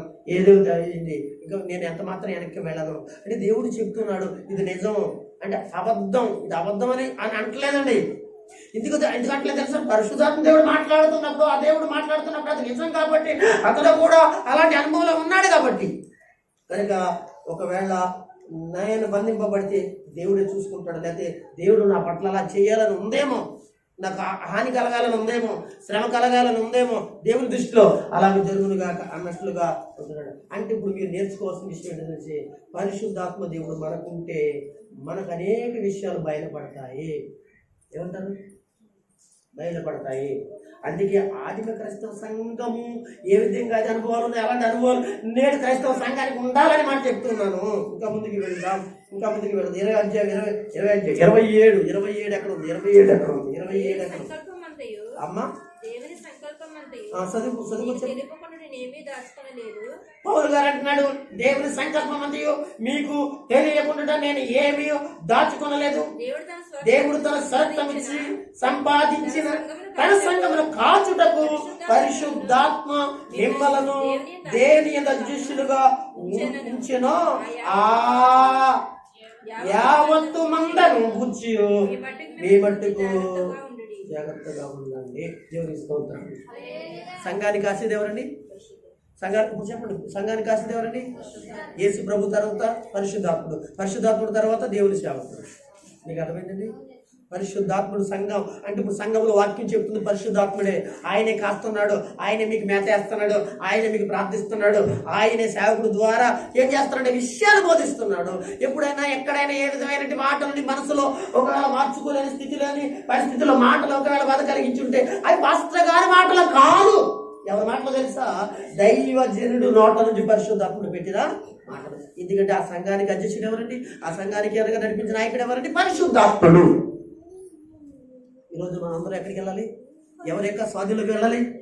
ఆదిమ క్రైస్తవ సంఘం ఏ విధంగా ఏ ఆత్మచేత నడిపించబడుతుందో, కాయబడుతుందో, అనగా పెంచబడుతుందో దాని కిందకి రావాలి అనే విషయాన్ని మనం నేర్చుకుంటున్నాం. ఒకసారి అందరూ దేవుని స్తోత్రం చెప్పండి.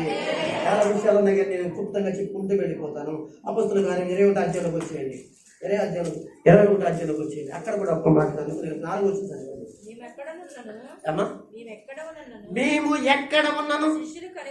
శిష్యులు కనుగొని 7 దినములు మేమక్కడ నున్న శిష్యులను కనుగొని 7 దినములు అక్కడ ఉంటిమి.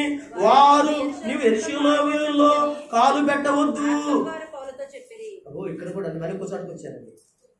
ఆత్మ ద్వారా పౌలుతో చెప్పి ఒకసారి గట్టిగా స్తోత్రం చెప్పండి. నేను ప్రయాణం చేస్తున్నాడు కదా, ప్రయాణం 1 ప్రయాణం 2 ప్రయాణం ఇలా ప్రయాణాలు ఉన్నాయి కదా, ప్రయాణాల్లో జరుగుతున్నాడు. ఇప్పుడు ఎక్కడ ఉన్నారంటే వీళ్ళు ఎక్కడి నుంచి వస్తున్నాడు? అని యెరూషలేముకి వెళ్ళడానికి ప్రయత్నం వస్తున్నాడు. వేరే చోట నుంచి వస్తున్నాడు అనమాట. అయితే యెరూషలేముకి వెళ్ళాలంటే అక్కడ కొంతమంది శిష్యులు కనపడుతున్నారు. వాడు దిగినప్పుడల్లా ఆ శిష్యులు ఆ సంఘాలను దర్శించుకుంటూ వెళ్తున్నాడు. ఓ సంఘానికి వెళ్ళాడు. అక్కడికి వెళ్ళగానే పౌలు గారితో అంటున్నాడు, దేవుడు నువ్వు వెళ్ళదు. అక్కడ ఏం జరుగుతుందో తెలుసా? నీ మీద కుట్ర జరుగుతుంది, నిన్ను బంధిస్తారు, నిన్ను చంపేయడానికి ప్రయత్నిస్తారు అనే విషయాలు మాట్లాడటం జరుగుతుంది. మేము అక్కడ ఉన్న శిష్యులను కనుగొంటివి. వాడి దిగిన తర్వాత మీ కాదు మేము 20 వస్తుంది చదువుకోండి. మేము వారిని విడిచి వాడకెక్కి తిన్నగా వెళ్ళి కోసుకును. ఎక్కడికి వచ్చారంటే కోసుకును, మరునాడు రోదుకును. ఏ భయం ఉండండి పిల్ల. కోసుకును అనగా రోజుకును అక్కడ ఉండిన పరతకును వచ్చితిమి అని చెప్పుకుంటూ వచ్చి వాడికి తర్వాత తర్వాత చోటకు వచ్చారు. అక్కడేమో వాటర్ సరుకులు తిరుగుతుంటే ఇది ఎక్కడ అని చెప్పింది తూరు అనమాట అండి. అందరూ దేవుని స్తోత్రం చెప్పండి. 2 చేతులు పైకి స్తోత్రం చెప్పండి. తూరుకు వచ్చారు వీళ్ళు. తూరుకు వస్తే తూరులో కొన్ని సంఘాలు కట్టారు కనుక అక్కడ వాటర్ సరుకులు తిరుగుతున్నాయి కనుక టైం ఉంటుందని కెప్టెన్ చెప్పాడు. ఎవరండి? కెప్టెన్ చెప్పాడు. అయితే మేము మా యొక్క సంఘాలు కొన్ని ఉన్నాయి, మా సహోదరులు కొంతమంది ఉన్నారు, దర్శించి వచ్చే వరకు కూడా ఏమైనా టైం పడుతుంది అంటే పర్వాలేదండి 2-3 రోజులు పడుతుందండి, మీరు వెళ్ళి రావచ్చండి అని చెప్పేసి సలహా ఇచ్చారు. అప్పుడు వచ్చారంటండి. అక్కడి నుంచి బయలుదేరారు. మీకు అర్థమైపోవాలి. ఏమండి?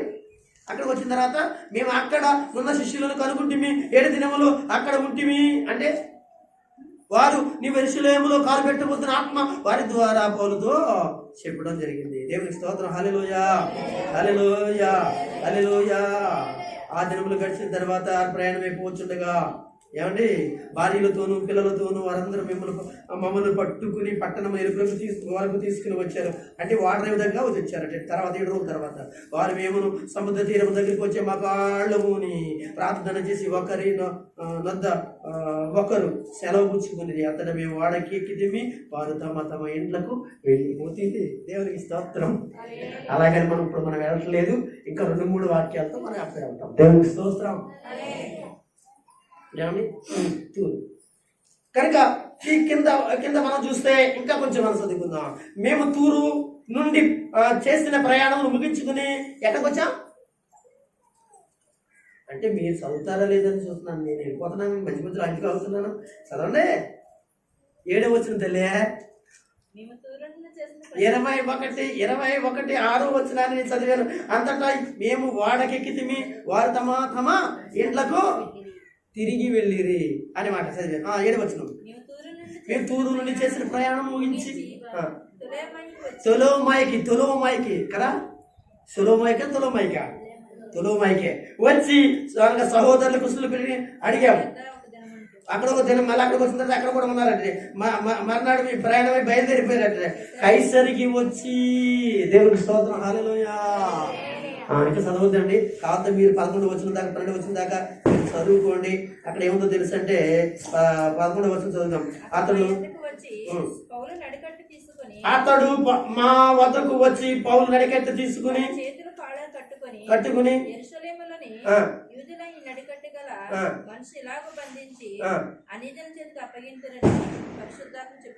ఇక్కడ కూడా చెప్తున్నాడు, కైసర్లో కూడా చెప్తున్నాడండి. ఒకసారి నైట్ చూడండి. ముగింపులోకి వచ్చాం మనము. ముగింపులోకి వచ్చిన తర్వాత మీరు వినవలసిన విషయాలు ఇక్కడ పౌలు గారు ఇలా ప్రయాణం చేసుకుంటూ వచ్చారు. పరిశుద్ధాత్మ దేవుడు మాట్లాడుతున్నాడు. మిమ్మల్ని బంధిస్తాడు, మిమ్మల్ని పడతాడు, మిమ్మల్ని పడతారు అనే విషయాలు ప్రతి చోట చెప్పుకుంటూ వస్తాడని చెప్పి ఇక్కడ కూడా చెప్తున్నాడు. ఇక్కడెక్కడ అంటే వీళ్ళు తూరు నుండి ప్రయాణం అయిన తర్వాత ఎక్కడికి వచ్చారంటే ఆ వాడ ఎక్కిన తర్వాత ఒక చోటకు వచ్చారు. ఆ చోట కైసర్. దేవుని స్తోత్రం చెప్పండి. సార్ చెప్పండి. ఒక మాట మేము అడిగాలి. కైసర్ అంటే మీకేం గుర్తు రావాలి?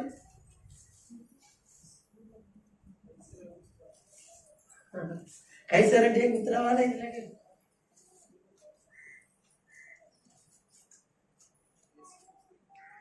ఇటలీ పటాలంలో ఉన్న శతాధిపతి అనగా కైసర్ వాడు. దేవునికి స్తోత్రం. మీకు అర్థమైందా? ఇంకెవరు? ద్వారకా కూడా మీకు గుర్తు రావాలి. వీళ్ళందరూ కూడా పట్టణస్తులే. అక్కడ సంఘం ఉంది, మళ్ళీ అక్కడికి వచ్చారు. అక్కడ ఎవరు ఉన్నారంటే అనగా పిలుపు అని ఒకడు ఉన్నాడు. అతను ఎవరు అంటే ఆ పిలుపు అంటే మీకు చెప్పాలి. పిలుపులు చాలా మంది ఉన్నారు. ఆ పిలుపు ఎవరంటే 6వ అధ్యాయంలో జ్ఞానంతో నిండుకున్న 7 అని ఏర్పాటు చేసుకున్నారు. ఒకడు స్టెఫను చెప్పుకొచ్చింది కదా. అలాగే ఆ వాళ్ళు సువార్థికులు పరిచర్యలు చేసే వాళ్ళు ఒకడైనది అనగా పిలుపు. మీకు అర్థం? పిలుపు అనేటువంటి వాడు దేవుని సేవకులలో అపోస్తులలో ఒకడున్నాడండి. అతను ఎక్కడ కనపడతాడు? 8వ అధ్యాయంలో కనపడతాడు. పిలుపుకు బాప్తిసం ఇచ్చినాడు. గాలి సీమన్ దగ్గర ఉన్నవాడు. అపోస్తుల గారు చాలా మందికి అర్థమయ్యేదానికి అర్థమవుతున్నట్లుగా, కొంతమందికి అర్థమయ్యేటట్లుగానే చెప్తున్నాను. దేవుని స్తోత్రం. మీకు అర్థమైందా? ఇక్కడికి ఇంటికి వెళ్తానంటే బైబిల్ అర్థం అవ్వాలండి. ఏంటంటే బైబిల్ అర్థం అవ్వాలని విషయాలని కూడా చెప్తున్నాను మీకు. కనుక అక్కడ ఉన్నట్టు పిలుపు. ఇక్కడ ఎవరంటే కైసరిలో పిలుపు కుటుంబము. వాళ్ళకి ఎంతమంది అంటే కూతుళ్ళు ఉన్నారంటండి. ఇక్కడ సుమారుగా ఎంతమంది పిలుపు కూతుళ్ళు ఉన్నారంటండి. వాళ్ళందరూ పరిశుద్ధాత్మ చేత నింపబడిన వారు, ప్రవచనాలు చెప్పేవాళ్ళంటండి. మీకు అర్థమవుతుందా? మరునాడు మేము బయలుదేరి ఇంత వచ్చిన కైసరికి వచ్చినమే 7 ఒకడకు అనగా సువార్థికుడైన పిలుపు ఇంత ప్రవేశించి అతని వద్దకు ఉంటిమి. కన్యకులు గల ఉన్న 4 కుమార్తెలు అతనికి ఉండేది. వారు ప్రవచించుచుండేది. ఆత్మచేత పరిశుద్ధాత్మ చేత ప్రవచించుచుండేది. మేము కొన్ని దినములు అక్కడ ఉండగా అగబు అనే ప్రవక్త ఎవరండి? 11వ వచనంలో ఎవరున్నారు? ఒక ప్రవక్త కూడా అక్కడికి వచ్చాడంటండి. ఈ ప్రవక్త ఏం చేస్తాను తెలుసా? పౌలు గారి దగ్గర గమనం పరిస్థితి నిలిపి అతని దగ్గర నడికట్టు ఉంటుంది కదండి, అది తీసేసుకుని ఏం చేసి కాళ్ళు చేతులు కట్టేసుకుంటున్నాడు అంటండి. ఆశ్చర్యంగా అందరూ చూస్తున్నారంటే ఏంటి ఇలా కట్టేసుకుంటాడంటే ఏదో వర్తమానం దేవుడు చెప్పమన్నాడో, ఏదో మాట చెప్పమన్నాడో అని చెప్పేసి అందరూ ఆసక్తిగా చూస్తున్నారంటే సంఘం. ఏంటి కాళ్ళు చేతులు కట్టేసుకున్నాడంటే, కట్టేసుకుని ఆ ప్రవక్త నాగబాబు ప్రవక్త అన్నాడంటే, ఇదిగో ఈ నడికట్టే ఉంది పౌలు గారి. ఈ నడికట్టే కలిగిన వ్యక్తి యెరూషలేములోకి వెళ్ళిన తర్వాత ఇతను ఇలా బంధించి హింసలు చేస్తాడు, దేవుడు పరిశుద్ధాత్మను మాట్లాడుతున్నాడు అనే మాట ఇక్కడ చెప్తున్నాడు. అంటే ఈ విషయాలను ఎందుకు చెప్తున్నానంటే, పరిశుద్ధాత్మ దేవుడు సంఘములో ఉంటే అనేక విషయాలను సంఘానికి బయలుపరిచేది కృపలను చూడగలుగుతారు. అందరూ స్తోత్రం చెప్పండి. హల్లెలూయా. ఓకేనండి. ఆఖరిగా 28వ అధ్యాయంలోకి వచ్చాము. ఓకే, 28వ అధ్యాయంలోకి వచ్చేది. వచ్చేసిన మీరు ఏం చేస్తారో తెలుసా? 28వ అధ్యాయము 24 నుంచి చదవగలరా? 28 వరకు చదివేది. చూడండి, అతడు చెప్పిన సంగతులు కొందరు నమ్మిరి, కొందరు నమ్మకపోయిరి. వారిలో భేదాభిప్రాయములు కలిగినందున చూడండి, శివరాత్రికి పౌలు ఒక మాట చెప్పాడంటే ఏ మాట?